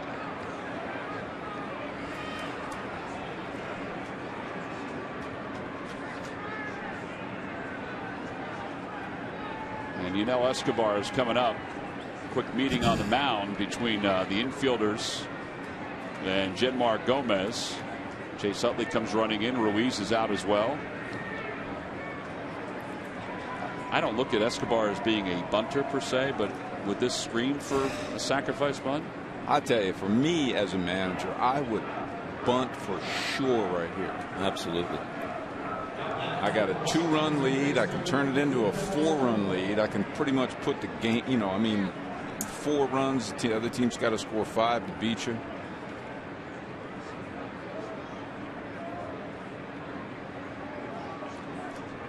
He's making some gestures at home plate like he's going to bunt. Nope. Yeah, there he is, just going to make it out. Fly ball shallow left field. Galvis gives way to Revere. 1 out. I don't get that. I'm with you. And again, Escobar is not. You don't think of Escobar. You don't think about bunting, but you figure he has the ability to do it in some way. Well, you think about it. If he does bunt, okay, then he most likely play out like this. You have second and third. You walk Harper. They walk Harper. You still have a double play pitcher on the mound. You attack Zimmerman accordingly. No, if he does bunt, you end up with your cleanup hitter, your best hitter hitting with the bases loaded and 1 out. Yeah. Right? Oh, instead. Or you let Yunel Escobar with no outs swing away, right-hander on right-hander. And he hits one to shallow left field for the first out. The Phillies will make a pitching change. Jake Diekman is coming on to face Bryce Harper. 1 man down here in the top of the 8th inning. A run is in for the Nationals. They lead it 2-0. Diekman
Pro X is the perfect addition to your starting lineup. And now 50% off. Get yours today from who but W.B. Mason.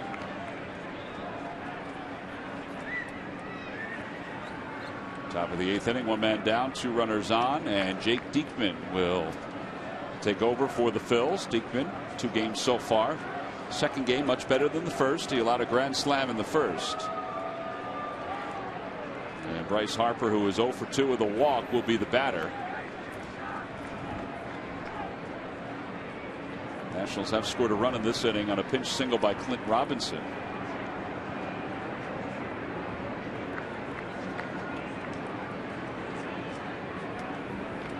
Harper's numbers against Diekman: 1 for 6 with 3 strikeouts. Now they call that the inside move, do they not, Ben? They do. How often have you seen that one work? Counting that move once. How about the double inside move? What's the double inside move? Doing it twice in a row. I was going to say, how could you put another move into that one?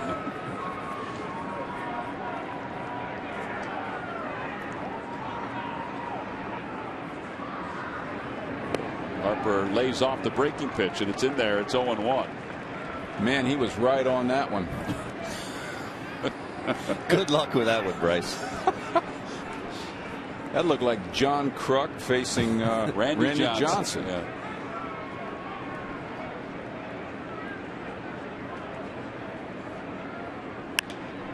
Down the left field line, Ben Revere on the run into foul territory and can't get there in time. Gave it an effort. And now it's 0-2. Now, Ben, do you go right to the sweeper? Or do you show him a fastball in? Jake's not big on going hard in on lefties. I'd like to see him do that a little bit more, but just put him away right away. If you throw that breaking ball like that first one, I mean, maybe try and dot a heater down and away. Problem is, Jake sometimes tries to overthrow and ends up elevating pitches in the middle, and he has been hurt 0-2 in the past. So I say if you throw him 3 of those in a row, one of them he's going to miss or take. Yes. I'd go to it.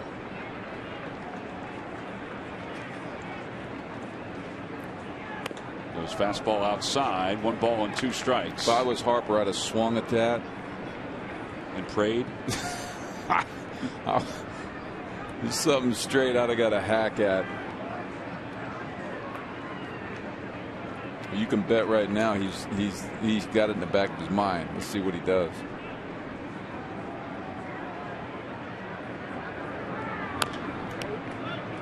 Came back with another fastball on the inner part of the plate this time. 1 ball and 2 strikes. It's just that heater in can set up so many other options. You could double up in there. You could go that sweeper away. You could dot down and away with a heater. Yeah, but see, I'm a believer. When I face guys like that, they threw me a fastball in. They're doing me a favor because I could get my bat on that pitch, and that's the way. You know, I mean, I might miss that big sweeping curveball by a yard.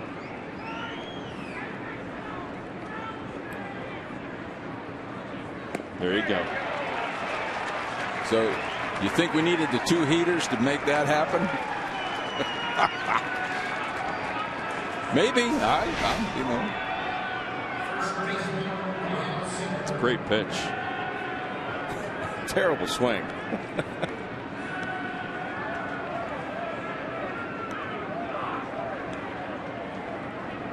Is that called collapsing the backside? That's called have done it many times.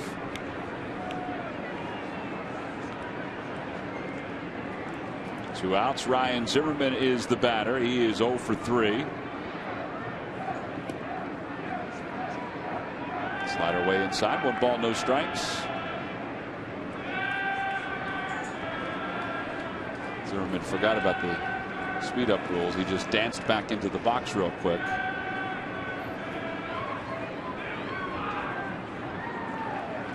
Well, hopefully the Phillies can get out of this with just the 1 run scoring. That would be huge.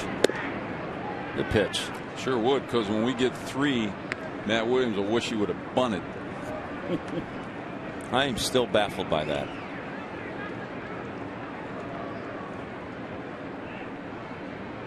It's a big out for Jake right here. He's struggling a little bit against right-handed batters. Should be 1-1 though. That was a good pitch.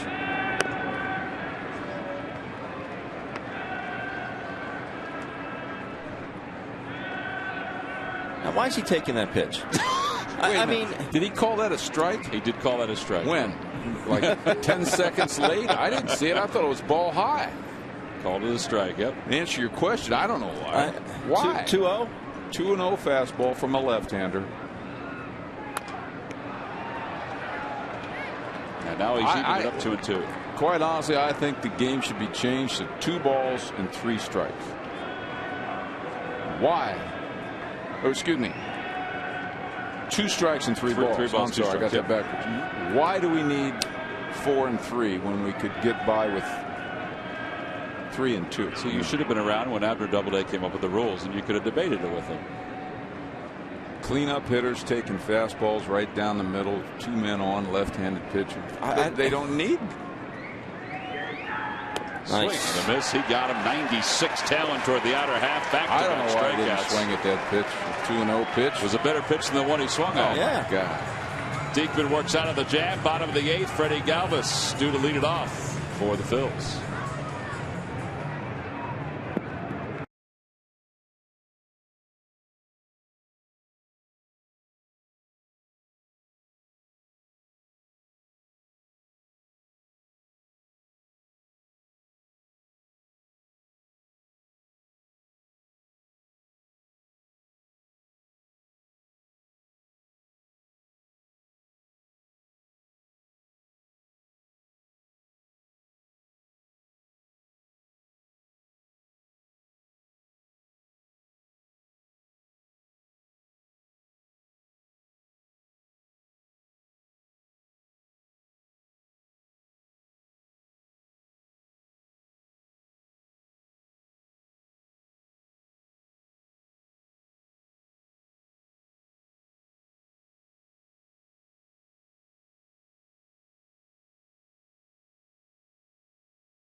Two, 3, and 4 due up for them. MLB.TV Premium, the #1 live streaming sports service, is celebrating 13 years. Watch every out-of-market game live, on demand, in true HD on over 400 mobile and connected devices. Real-time highlights, live look-ins, pitch tracking widget, and more. Every night on every device. Blackout and other restrictions apply. Visit MLB.TV for details. Blake Trinan, who pitched in last night's ball game, will pitch tonight for the Nationals. He is essentially the 8th inning guy now for Washington. They got rid of their 8th inning guy, well, and their 9th inning guy too. Rafael Soriano was not re-signed, and they traded Tyler Clippard. So they've had to revamp this bullpen. So they get a guy who throws 98 miles an hour, 99. That one was a 97. 0-1 pitch to Galvis. No balls and 2 strikes. A lot of people question Matt Williams as to why Trinan didn't come in last night in the 7th inning when they needed him. And he decided to go with Xavier Cedeno. Chopper towards short. Circling it is Desmond, and 1 out. You know, that's an out. I don't mind that out. You know, Freddie, 97-mile-an-hour fastball, 0-2, but the third one, just put it in play. You know, I know it was an out. I know it was at the shortstop. That ball's a couple yards to the shortstop's right. That's a base hit. Yeah. Well, now Utley, who's 0 for 3, 1 for 17 so far to start the year. The man's due. Low, 1 ball, no strikes. And Trinan looks like he's yawning now. I mentioned that last night, his effort level. Obviously, he's got a quick arm to be throwing 97, 98. But his effort level is free and easy.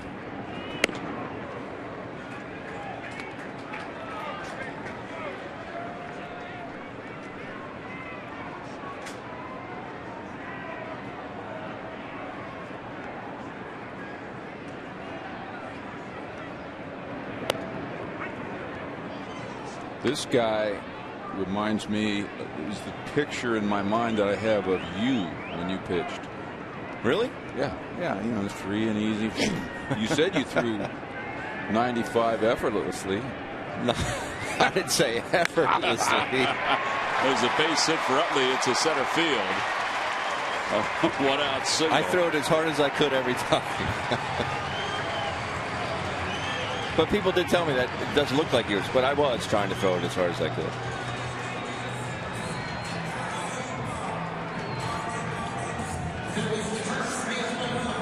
One swing of the bat here, and Matt Williams will wish he would have punted it. Yeah. And we've seen 3 good swings from Howard tonight. Yeah. The first 2 were very good. The last one is still a pretty good shot to center. Now, I've noticed the defense, no shift. Yeah, they play in a pull, but it's not the drastic shifts. Out toward left field, going back on it is Johnson toward the wall. It is off the top of the wall. Utley to third. He's being waved home. He's going to score. The Phillies are on the board. It's a 2-1 ball game. Peace. Yeah, that's a nice night of hitting by Ryan right there. 4 balls hit right on the nose. I would venture a guess that would have got into the flower bed if the flowers were planted and they were blooming. I don't know if they're blooming out there right now, but it was about a foot short of the flower bed.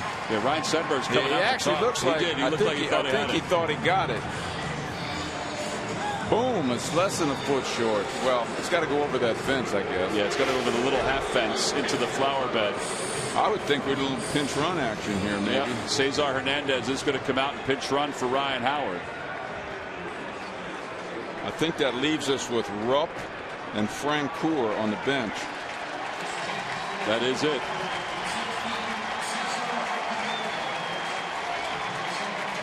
That's a good sign. By the way, what do you call those things? Keys to the game. I was going to say that. It's part of your keys to the game. Actually, they both got off. Definitely, a nice line drive to start that inning off. Second hitter of the inning. And Ryan hit 4 balls hard tonight. Our work is not done.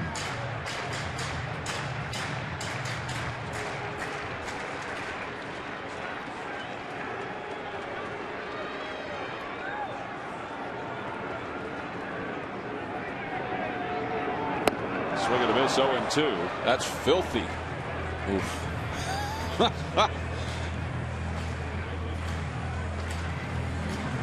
Trust me, when you got a guy out there throwing at 97 miles an hour and he does that to you, I got to hand it to him for getting a good swing at it. 0-2 now to Ruiz with a runner at second base. Chopper back toward the middle. Desmond is there. Yes. Yeah. Espinosa. Here comes Hernandez, capitalizing on a Nationals mistake. The Phillies have tied it up.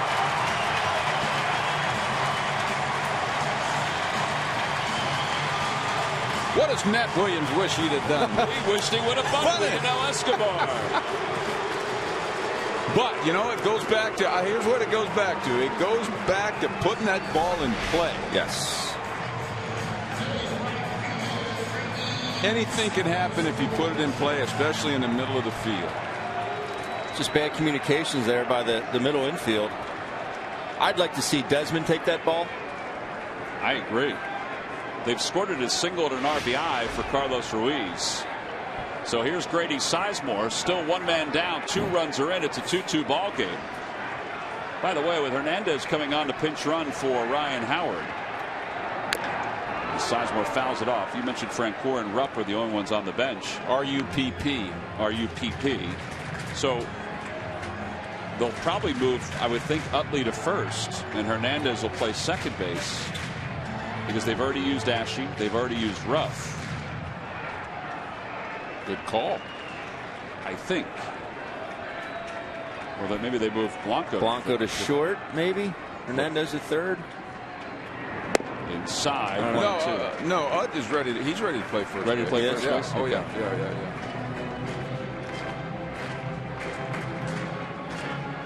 Last night, according to Elias Sports, our statistician, last night in the 8th and 9th inning, you looked down at the infield, and there was no Ruiz, no Howard. That one's pulled down the right field line. That one's going to head toward the corner. Ruiz on his way to third. Let's see what McCannon does. He's going to hold him there, and the Phillies have second and third with 1 man down. Well, that was loud, wasn't it? Sure was. I'll tell you what, they're banging this guy at this 97 mile an hour. And they've got nobody else up in the bullpen. Here comes Steve McCaddy out to the mound to chat with Tynan, or Trinan, I should say. Harper gets it before it goes all the way to the corner.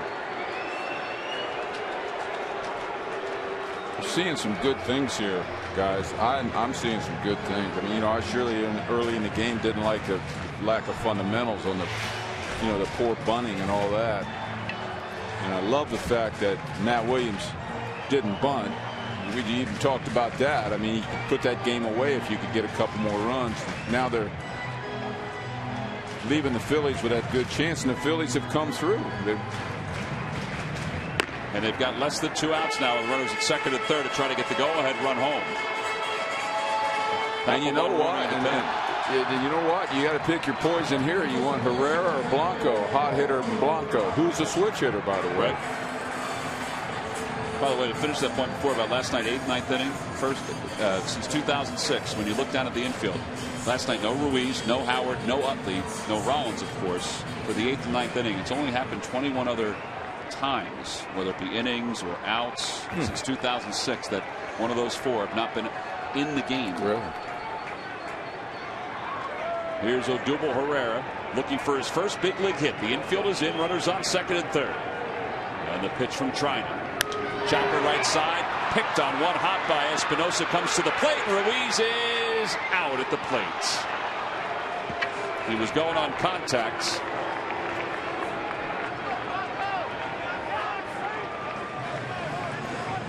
And a fielder's choice, runners on first and third. Well, I will say this.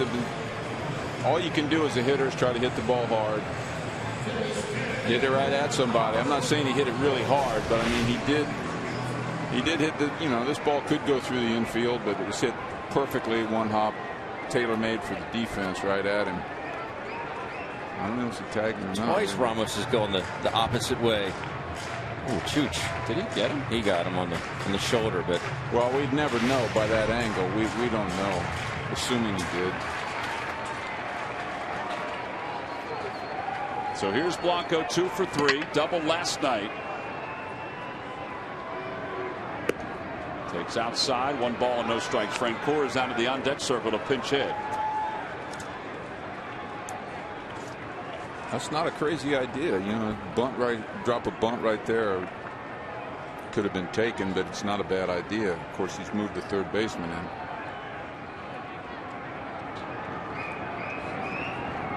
Breaking ball, 1 strike. Tell you what, we got the right hitter up there right now. Yeah, absolutely.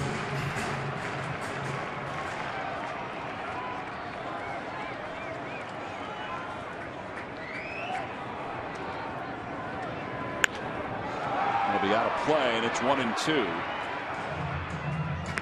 Your thing on the other side of the coin, if you're in the other dugout over there, a sense of the way their year's been going so far with the injuries, and they've been not winning ball games. They're starting to. You think they're kind of figuring out a way to lose this game?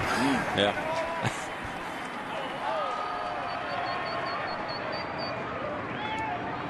And I'm sure Matt Williams will be asked after the game. Right. Fun basketball. Yeah.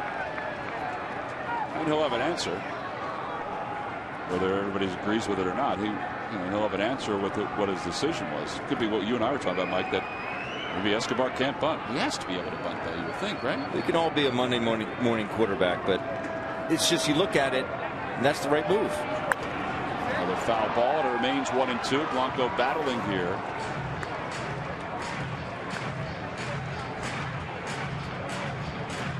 Well, say he can't bunt. We'll give him the opportunity to try it.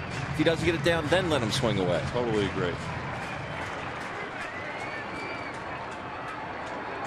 See what the runners and scoring position numbers are tonight.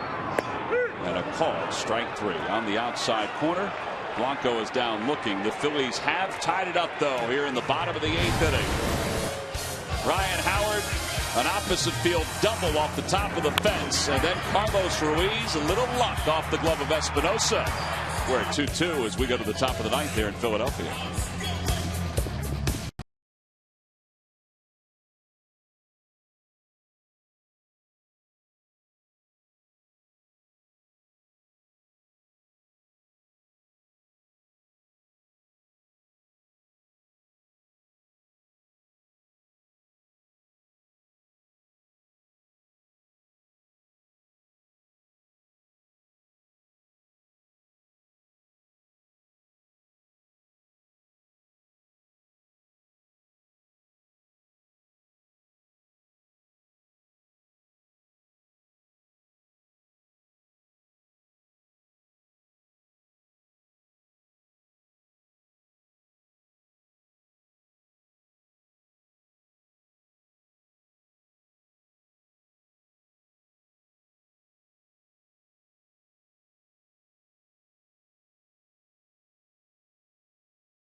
Two of this series, and Cole Hamels' performance and the way the Phillies are able to come back and tie it. Plus, hear from Ryan Sandberg and reactions from the clubhouse on Cure Auto Insurance presents Phillies Postgame Live. Well, top of the 9th inning, the Phillies have tied it up. It's a 2-2 game.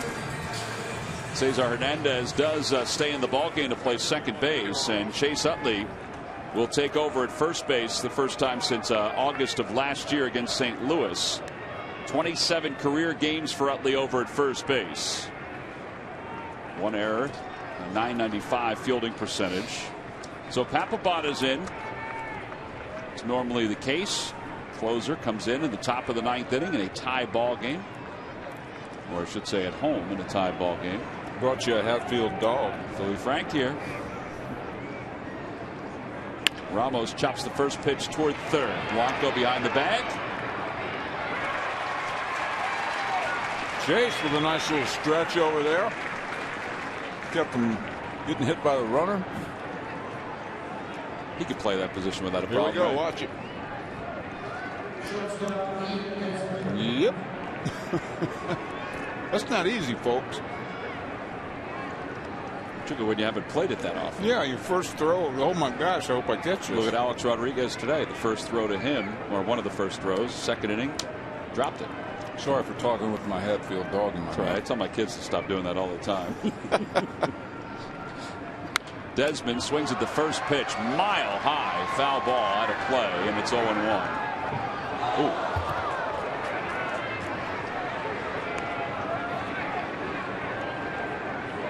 Ball ricocheted off a seat and went back toward the net, and that young lady was able to pick it up. Desmond is 0 for 3, 3 ground outs.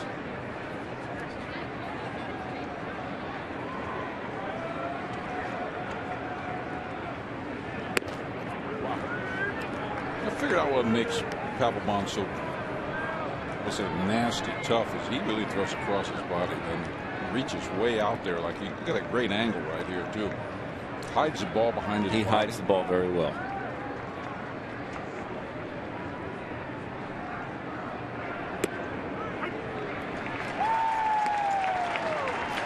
How about that sequence of pitches, those two right there.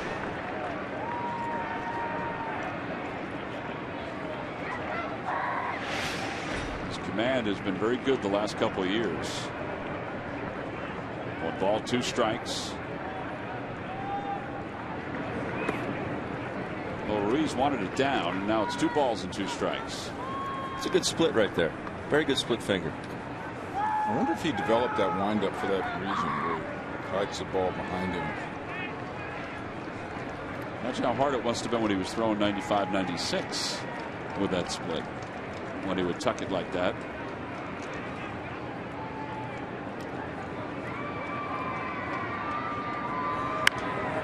Popped him up. Cesar Hernandez, the second baseman, takes control, and there are 2 outs here in the 9th. Got away with one right there. Boom, that's a little bit of what they call a helicopter. Hanging right over the inside corner, a little up. The hanging slider. It's kind of like that pitch to Hanley Ramirez the other night. So now Reed Johnson. Reed Johnson tonight. He's 0 for 3 with a strikeout, a couple ground outs and a strikeout. Inside, 1 ball, no strikes. Storen is 22. Stammen is 35. Storen if the Nationals take the lead. Stammen if this game remains tied going into the bottom of the 9th.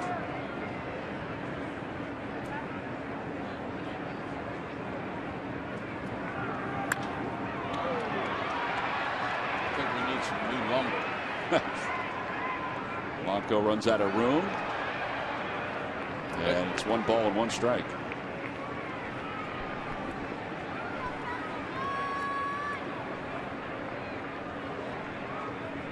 I think there might be a lot of announcers that'll get those two confused, Storen and Stammen, throughout the course of the season. Like Rupp and Ruff? I mean, yeah, exactly.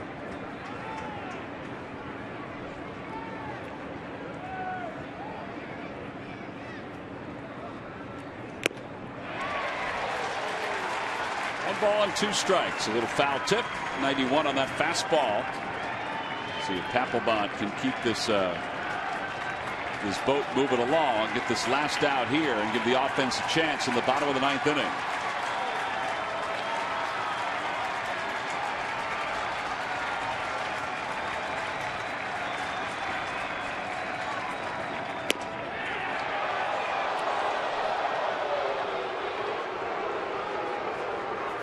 Those pitchers love when you pop that glove, don't they? They do. It's popping on the slider right there. He was popping off the mound too, thinking he had strike 3. They pop when you catch them cleanly. You know, that doesn't hit the sidewall of your mitt.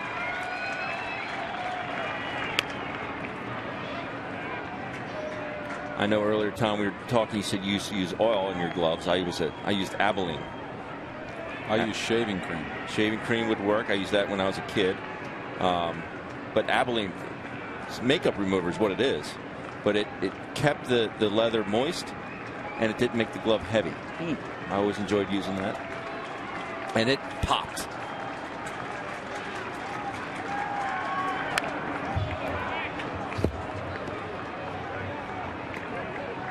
Did you ever have trouble with your laces, where your laces would break often in your catcher's mitt or anything like that? No.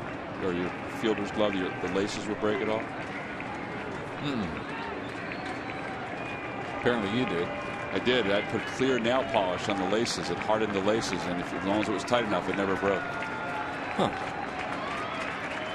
Wasn't my clear nail polish. What's he going to ask, Tom? 2-2 pitch. Down and away. 3-2.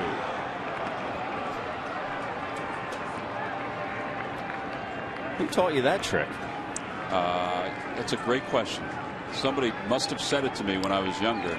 I had my first baseman's mitt, which always broke, and then I would relace it, and finally some guy told me, put some clear nail polish on once you tighten the laces and it'll never break. Huh. At least in that same spot where not where the laces are tied.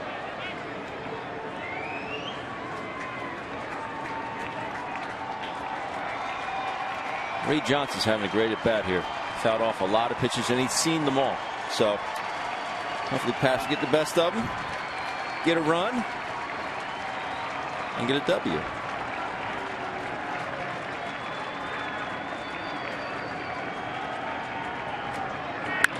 Long drive, base hit it to center field. Well, that at bat got even better. Man, that was smoke. Get a look at this replay here. To ask Pap tomorrow why he didn't catch that ball. He didn't want to hurt his hand. Nope. A little up.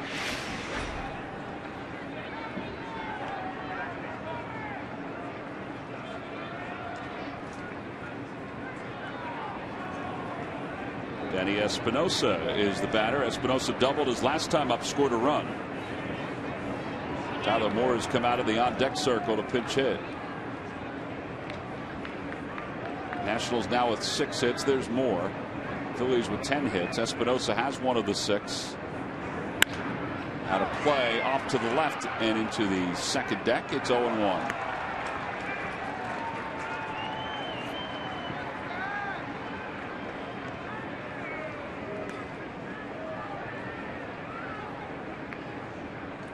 There's your Velcro on your batting gloves. Yeah. Must have loosened it up a little bit, that foul ball.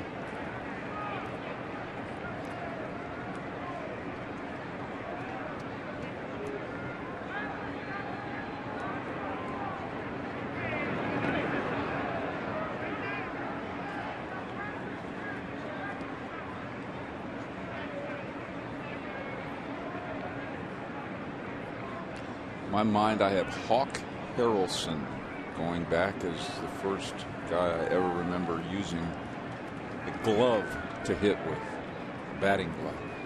Actually, it was a golf glove that he used. I hope he got some money for it because Ken it's really Harrelson. taken off. No, you know. Yeah. Who now is is the he gone? He gone. For the Chicago White Sox. White Sox. Great golfer, by the way, back in the day. Played in the British Open. Did he really? Yeah. And then a few guys started using the golf gloves, and then it transitioned into handball gloves. You had to buy your own. Were they tighter? No, they're thicker. Thicker, okay. Thicker leather.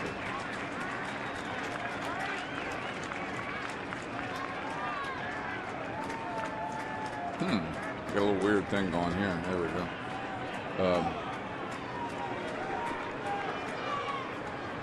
Espinosa asked for time. Papelbon stayed on the rubber. No balls, 2 strikes. Runner at first. 2-2 game. And he misses low. 1-2. You said they were unpadded handball gloves, correct? And then I remember, really stands out in my mind was Dick Allen back in the days when he was MVP with the White Sox. Not so much here when he played here as Richie Allen. He became Dick Allen, wearing those big white, had the hands of a blacksmith with those batting gloves on. And then everybody started wearing them after that. Talk about something that's taken off. Got him. Went upstairs with a 92-mile-an-hour fastball, and the side is retired. No runs, 1 hit. 1 man left. The Phillies will have a chance to win it here in the bottom of the 9th inning in a 2-2 game.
You can ask them to write an essay sharing how they are contributing to the common good through service. 2 winners will be selected each month of the season and be honored on the field as an extraordinary scholar. Nominations are accepted on a rolling basis through August 3rd of this year. Go to Phillies.com/scholar for more information.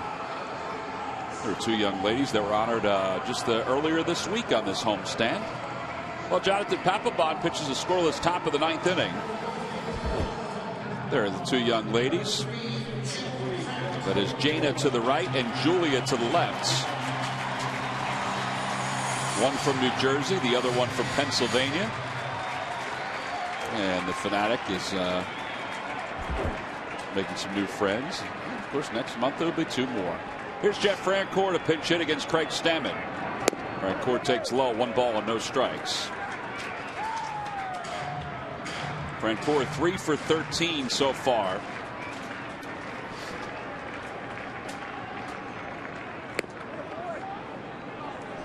It'll be Francoeur, Ben Revere, Freddie Galvis, 9-1-2.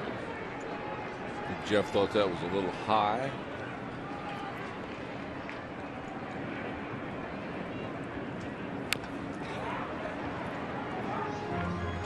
You think the thought of a home run has crossed Frenchie's mind? Oh, since the 7th inning, I would think he thought about it.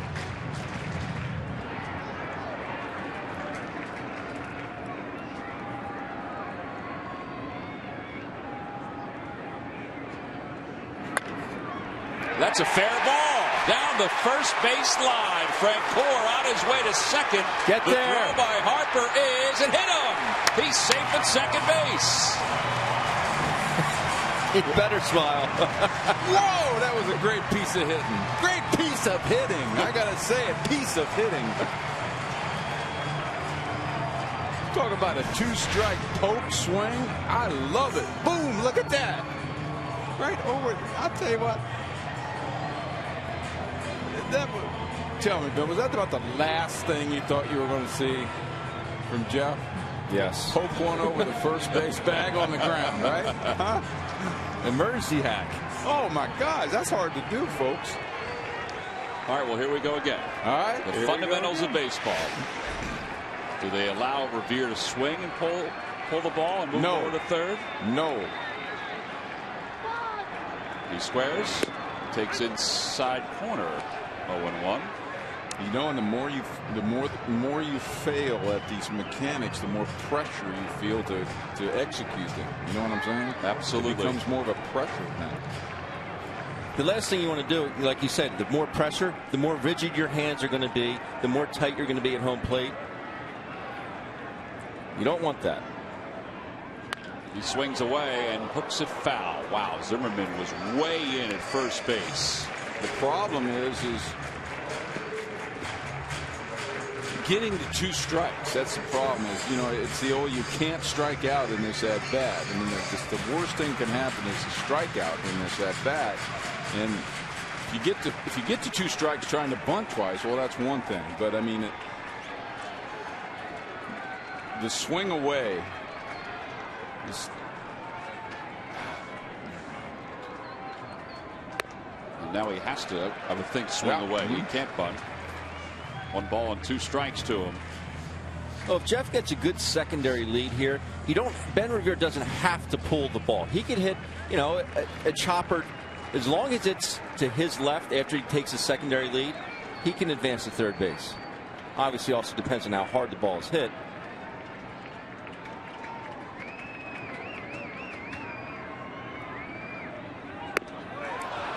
And Revere is struck out. And 1 away here in the 9th inning. And here comes Freddie Galvis.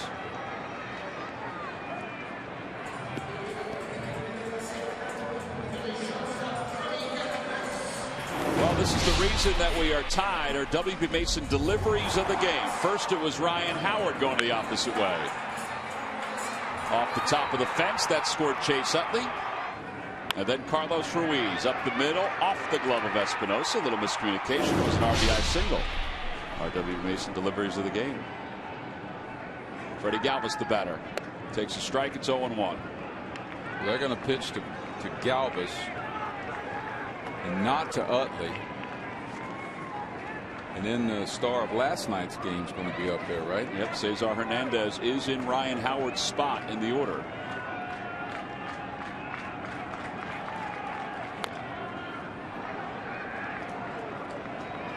Now it's 0-2.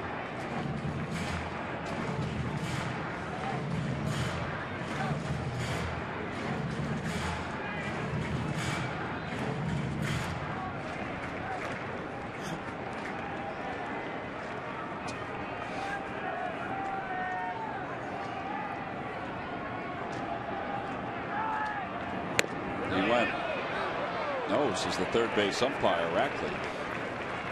Boy, it looked like he went on that. Almost hit him, did it?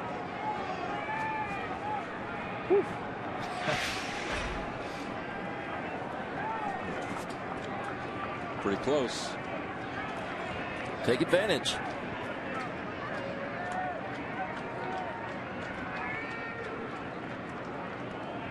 We talked about Freddie earlier in the game making good contact with 2 strikes. This is a big at bat to make contact. So one of those poke ground balls is, where the shortstop would normally be playing would be big. Check swing. Did he go? He's going to take off, and Jerry Lane says he did. So back-to-back strikeouts. 2 outs and a runner at second base. They're going to walk him. Matt Williams, I believe, has the 4 fingers up next to that pole. There they are. So he'll be walked intentionally, and Cesar Hernandez will be pressed to be the hero again.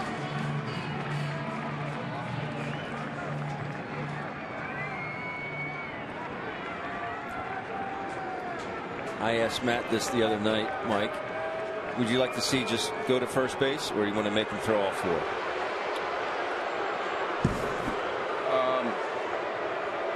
I've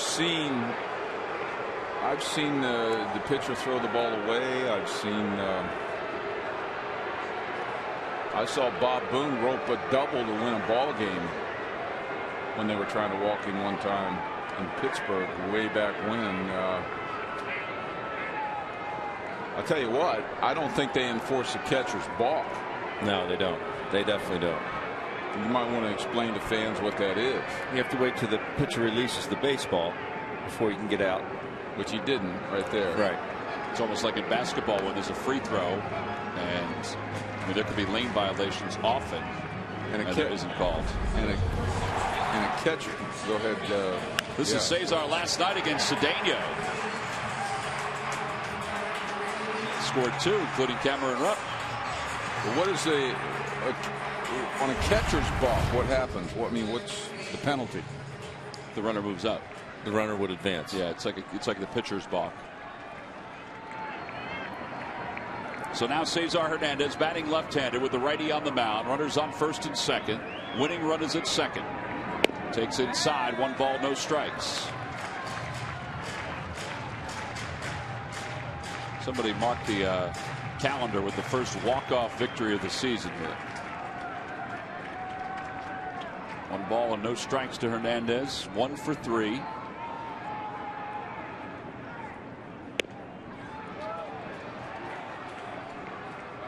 Gutsy pitch, 1-0 right there.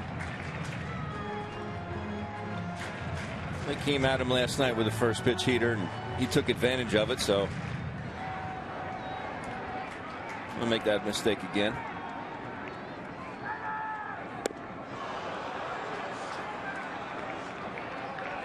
So curveball, then a slider. Now it's 1-2. The best arm in the outfield is Harper's out in right field. Reed Johnson does not have the strongest of arms in left field. The leadoff double by Jeff Francoeur. The Phillies have runners on first and second, 2 outs. And the 1-2 pitch coming to Hernandez. Inside, 2-2. See center field and left field playing extremely shallow. Ball over their head, they're going to lose anyway. So making sure that they can get to a ball that's hit out to them. Make a good clean throw to home, because there's no way he's being held at third. Oh, no way. Inside, 3-2. So now the runners will be off with the count, 3 balls and 2 strikes and 2 men down.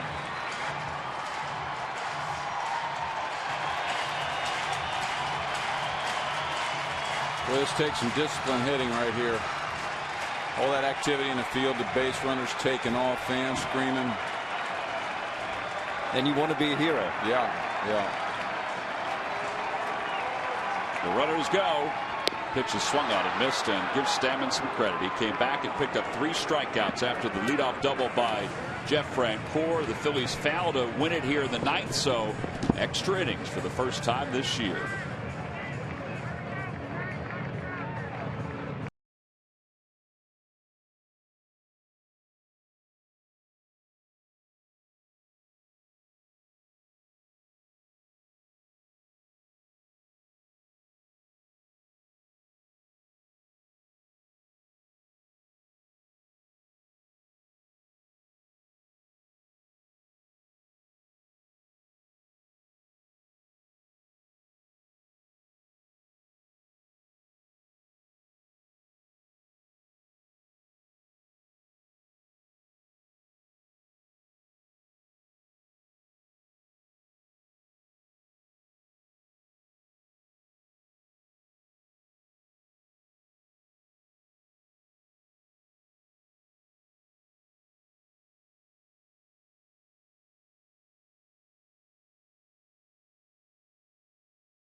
Game series. Last season, Phillies had 21 extra inning games, the most in a single season since '98. It was also tied for the most in Major League Baseball. They played 1,468 and a third innings, third most. 5 games of 14 innings or longer. Tied the franchise record, which was set back in 1958. Well, we have our first extra inning game of the year as Dustin McGowan will take over for the Phils here in the top of the 10th inning.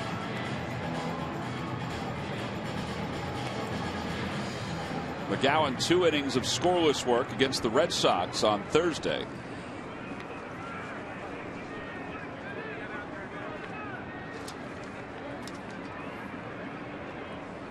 And he will face Tyler Moore, who is pinch hitting for the Nats.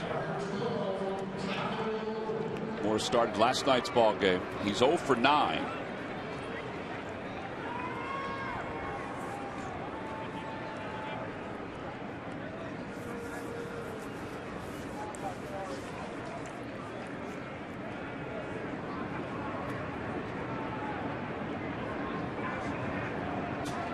First pitch is outside, 1 ball and no strikes. McGowan picked up from the Dodgers after he was released by Los Angeles. They must be growing relievers out there in LA because this kid's got a good arm. Yeah. 1 ball, no strikes. And that one is fouled back toward the Hall of Fame club, and it's 1-1.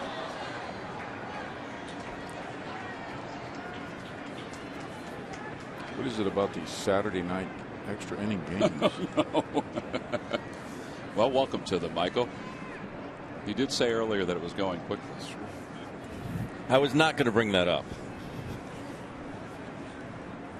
Until like the 14th inning, then you would have brought it up. Inside, 2-1.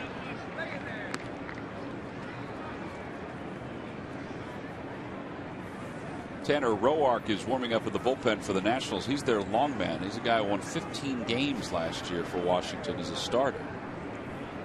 There he is.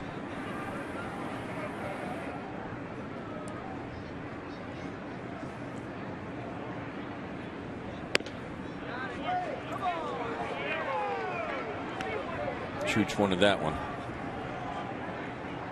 I think there have been times tonight when it has been a strike.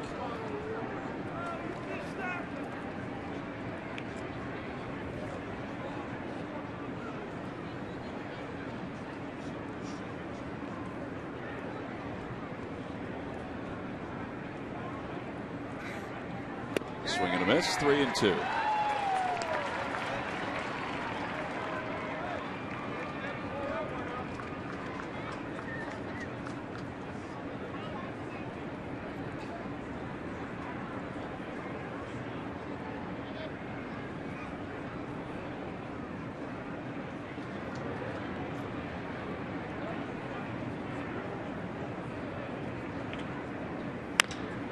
Toward left center field. Herrera into the alleyway, has room on the edge of the track, makes the catch. 1 out.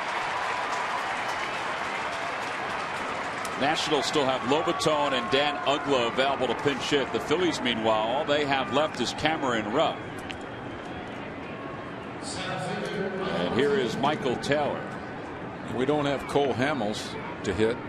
That is true. Cliff Lee's on the DL. I think David Buchanan probably would be our top pinch hitter. At this point, might just take somebody to get a bunt down. Don't be bringing that up. Taylor's 1 for 4. Shows bunt, takes pitch low, 1 ball, no strikes.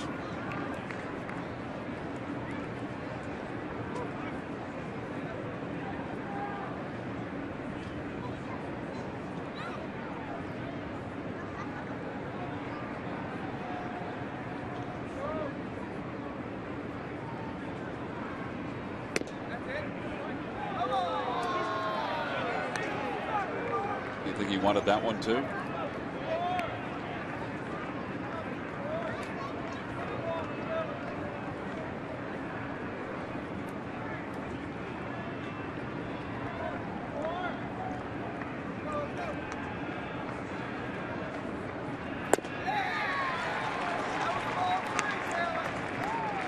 We talked about this veteran umpiring crew. This is about as veteran as you could get.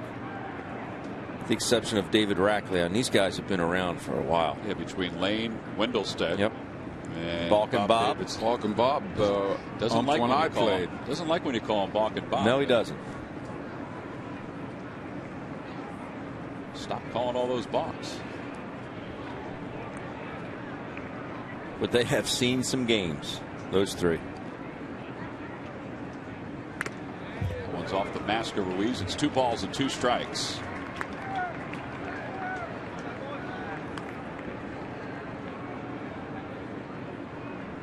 Jerry Lane around when you played? No. Hunter's dad was around when you played. Harry. Yes. Yes. That's for sure.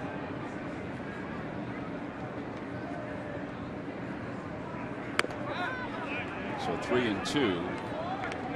Escobar is on deck for the Nationals. Phillies in their half of the 10th inning will have Ruiz, Sizemore, and Herrera. Howard out of the ball game. They don't really have a whole lot of pop beyond Chase Utley.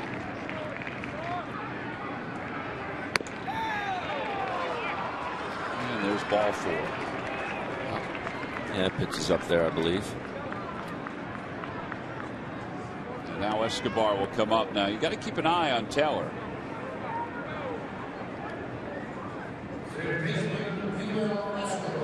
Escobar is 1 for 4. He singled back in the first inning. Fielder's choice in the 3rd. Flied to right in the 6th inning. Flied to left his last time up. Well, we know he's not bunting. Not bunting. Can't do it, Ben. He just can't do it.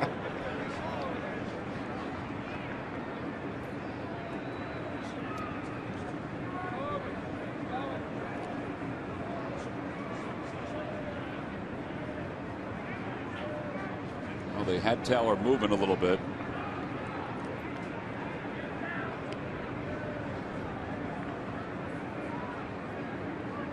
The rule of thumb is big power pitchers, bigger guys are slower to the plate.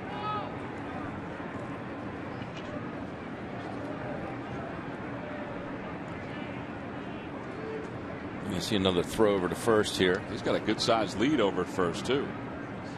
This time he read it and he's back easily. Taylor's most stolen bases in a minor league season, 51 in Single A a couple of years ago. There's Tony Tarasco in the first base coach's box feeding him some information.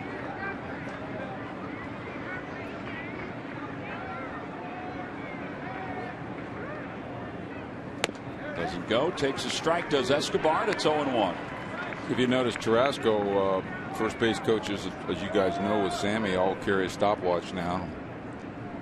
So I'm just double-click that stop. See it in his right hand right there. He clicked it twice and got the time of the pitcher's delivery to the plate.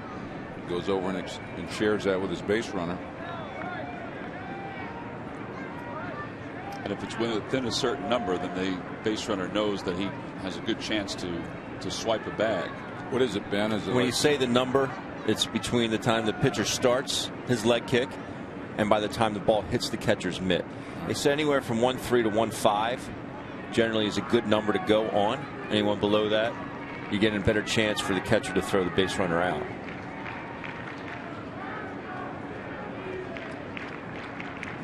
There he goes. Great jump. Pitch is taken low. The throw to second on one hop. Flag down by Galvis.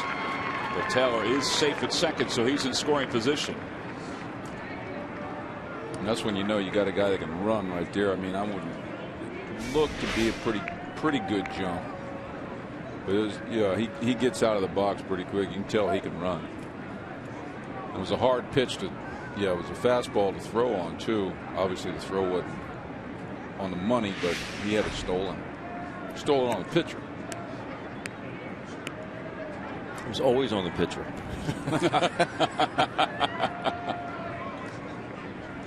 And the other 33% of the time it was the catcher's strong arm that threw him out. That's right. Taylor leads off second. Down and away. Now 2 balls and 1 strike. Drew Storen has joined Tanner Roark in the bullpen for the Nationals. Same situation as earlier. If the Nats take the lead, then Storen, who is the closer again.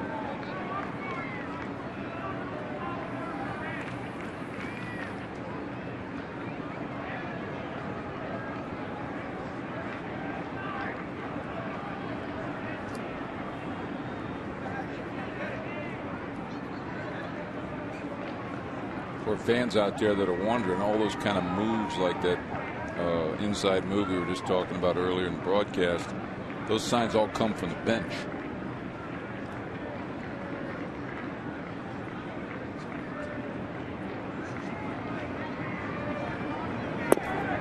Now 3-1 Escobar. Good hitters count. They come from Ryan Sandberg, which if you see, when you look at the coaches and they're touching their faces, or the manager's touching his faces as the catcher is staring at him, he's calling throws over, step offs, inside moves.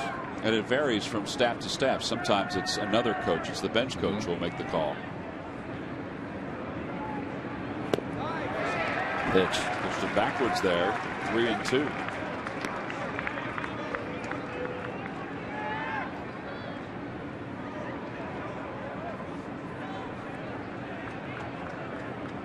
That's an interesting pitch right there.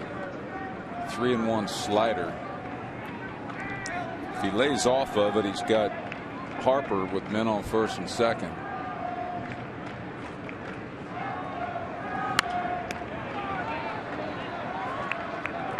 It's the old saying, you throw it 3-1, you'll throw it 3-2. No?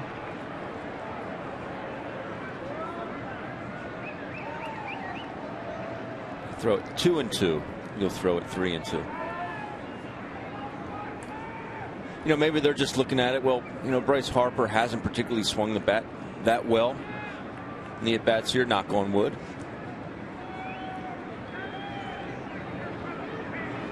Line drive, base hit to left field. Revere gets to it quickly. Taylor's around third, being waved home. The throw to the plate on one hop. He is out at the plate. Ben Revere has thrown somebody out at the plate in a huge moment in this ball game. That's right, Ben. That was a great throw. A great throw. Had a lot on it, too. A lot of carry. Perfect one-hop strike to Chooch. Here it is. That makes a nice play on the ball.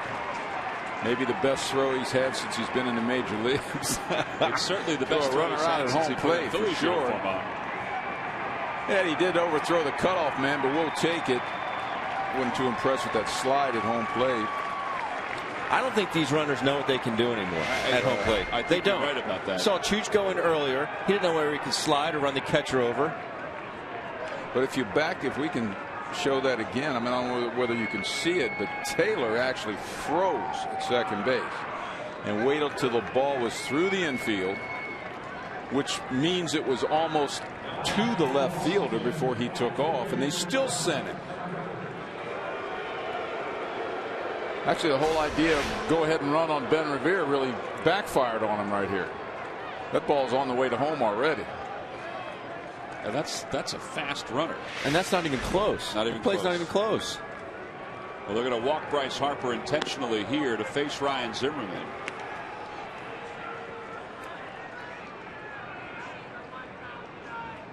You know, over the last year or so, you build up the anticipation of a good throw. And when the ball goes out to Ben in center field, a lot of times you build it up and then all of a sudden it dies before it gets to the mound. I mean, that's the best throw we've seen him make. Agreed. And not because it's Ben Revere, but that was a good I mean, if any of the outfielders, anybody, you're exactly right.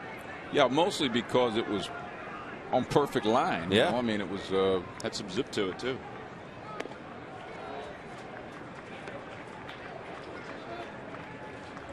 Well, here's Ryan Zimmerman.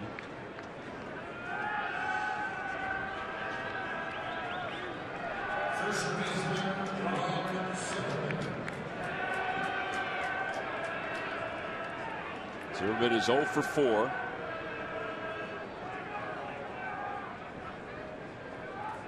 He has 2 hits at 18 at bats so far in the year.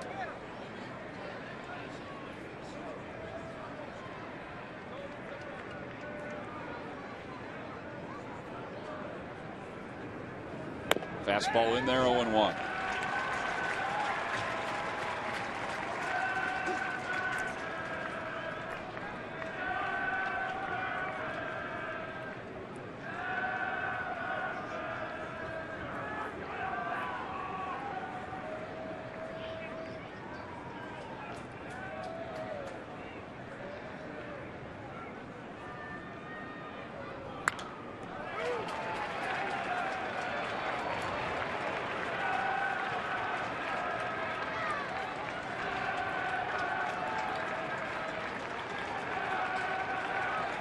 Remember the last at bat when he took that 2-0 fastball off Deacon?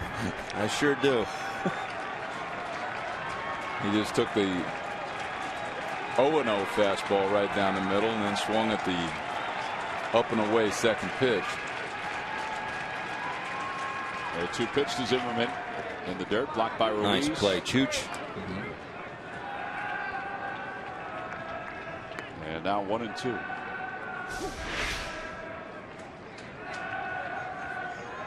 Nice play. I always find that was the hardest for me, to go laterally to my right. So if you get a breaking ball from a righty moving to my right. And not backhand it, you know. Yeah. But moving to the left, I always felt better, like a slider from a lefty. To your glove side. To my glove side, I felt smoother. Got him with a foul tip. A strikeout for McGowan. But the big play in the inning has to be the arm of Ben Revere, throwing out the speedy Michael Taylor, trying to score the go-ahead run right on line. We'll head to the bottom of the 10th inning. The Phillies with another chance to win it.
taking over on the mound for the Washington Nationals. In fact, they've had a double switch Ryan Zimmerman out of this game with Roark coming in. Tyler Moore takes over at first base. First Roark, 2 innings, 1 hit, no runs in the outing on Thursday against the Mets. There's Zimmerman, his night complete. And Tyler Moore takes over at first base. So Howard's out and Zimmerman are out. He's also out of the dugout and back up into the locker. Yeah. So Roark, who last year won 15 games for the Nationals, he was a very good starting pitcher for them. They'll face Carlos Ruiz to start the 10th inning. Carlos, an RBI single his last time up. Chopper up the middle. And that tied the game at 2.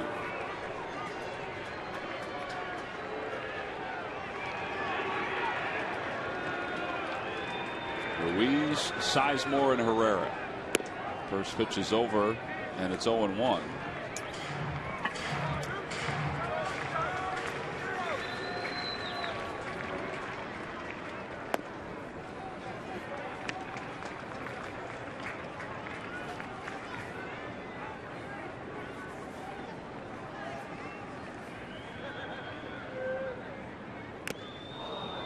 Mike Rizzo went out and visited Roark in Arizona this past offseason when the Nationals were on the verge of signing Max Scherzer, and explained to him that he probably wasn't going to be a starting pitcher coming into the season. And Roark said, "I'll do whatever you want us to do as long as we can win a world championship."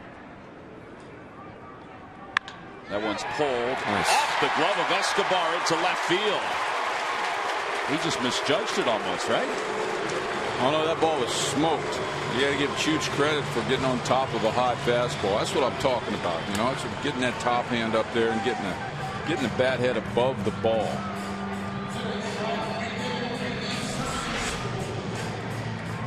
I think he was expecting this ball to come up, to bounce up a little bit higher than it did, and it just kind of stays down, and almost like Gator armed it, didn't he, Mike? I don't know. I mean, you can't count on a guy catching a ball that's hit. Smoked right at him at third base, short hop. Well, now Sizemore with the runner at first. And Grady takes low, 1 ball and no strikes. Grady does hit a lot of balls on the ground to the right side, so hopefully he can scoop one in that hole. Must be what they're banking on right now. And I'm not saying we're going to get a first and third action with Chooch running and Bryson right, but you never know. Quick throw over to first, and Harper is deep in right field. Toyota Major League Scoreboard, Atlanta has won again. They're 5-0. They win it 5-3 over the Mets. 94 was the last time they started 5-0. Out toward left field. Tag up, Johnson tag up, tag up, tag up. Track. He's under it, makes the catch. Ruiz is tagging. Here's the throw to second base. It is not in time. He heard you, Mike. He heard you.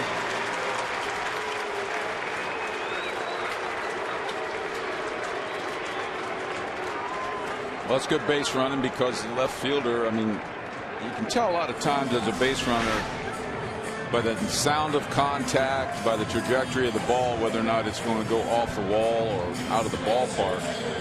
If that outfielder's running away from the infield, if he's going away from the infield, it's easy to make it to second base.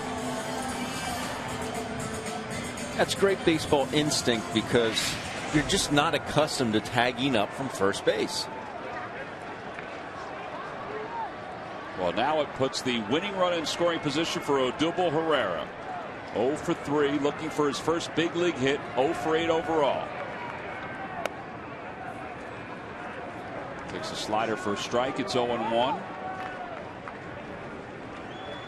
Odubel, fielder's choices last time up. He lined out to right field back of the 7th inning.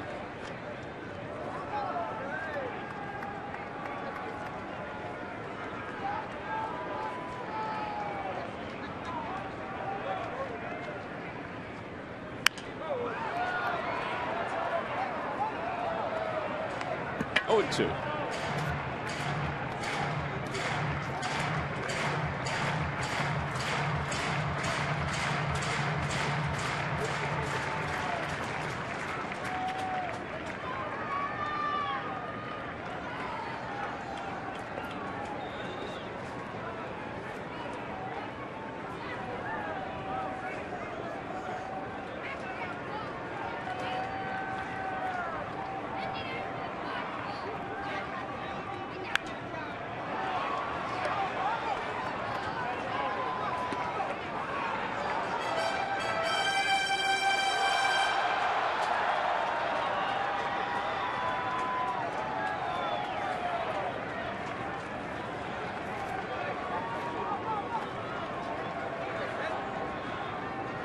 Not in a hurry to get back in the box, is he? He's not. His hands might be stinging a little bit. The ball's at 2 strikes. Ruiz leads off second. He is the winning run. And the pitch to Herrera. And he pulls it fair down the first base line. The Phillies are going to win the ball game. Good time for your first one. Get that ball. Big league hit. It's a game-winning double. The Phillies win it here in the bottom of the 10th inning, 3-2. Atta baby. That's nice. One of the Frank greats. Core. That was awesome. Frank Core went over and grabbed the ball from Wilson Ramos to get it for Odubel Herrera. It took 9 at-bats, but he finally picked up his first big league hit, and it's a game winner. Again, fouling pitches off, getting one that he can put in play, and he smokes the ball down the right field line. Good for him. Phillies have taken the first 2 games of this series against the Washington Nationals. They scored 2 in the 8th to tie it. They score 1 here in the 10th to win it. Odubel Herrera with the game-winning double. Odubel Herrera. And let's give Chooch some credit for tagging up on that long fly ball to left field and being in scoring position. It would have taken another hit after this one had he been on first base. Look at that nice downstroke through that ball. See that? The good, compact, relaxed 2-strike swing right there. Beautiful swing.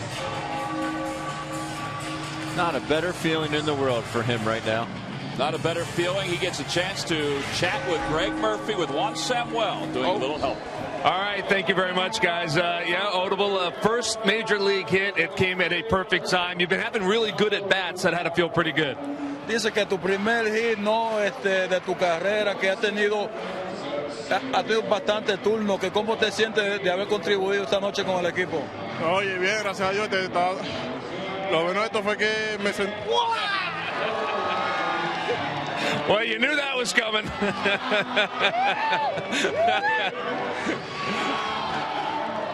No, que estaba haciéndome bien en los turnos anteriores y bueno, gracias a Dios pude conseguir el hit de la victoria ahí.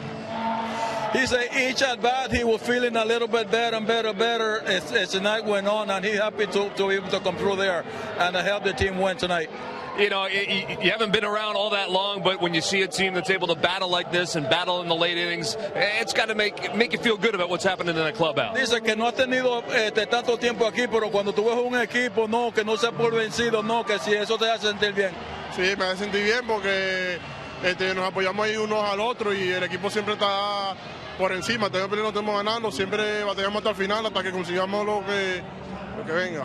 Yes, he said it's been great. No, everybody's pulling for each other, regardless of what the score is, win or losing. He sees everybody pulling for each other, and that's very good. He feels good. All right, great. Congratulations, guys. Sammy, thanks for your help. Odubel, congratulations. Go enjoy it, guys. Back upstairs. All right, Murph, thank you very much. A sweet swing from Odubel Herrera, his first major league hit. It's a line drive down the right field line that brings home Carlos Ruiz. This is a team victory just like last night. The Phillies win it 3-2 at the bottom of the 10th inning here in Philadelphia.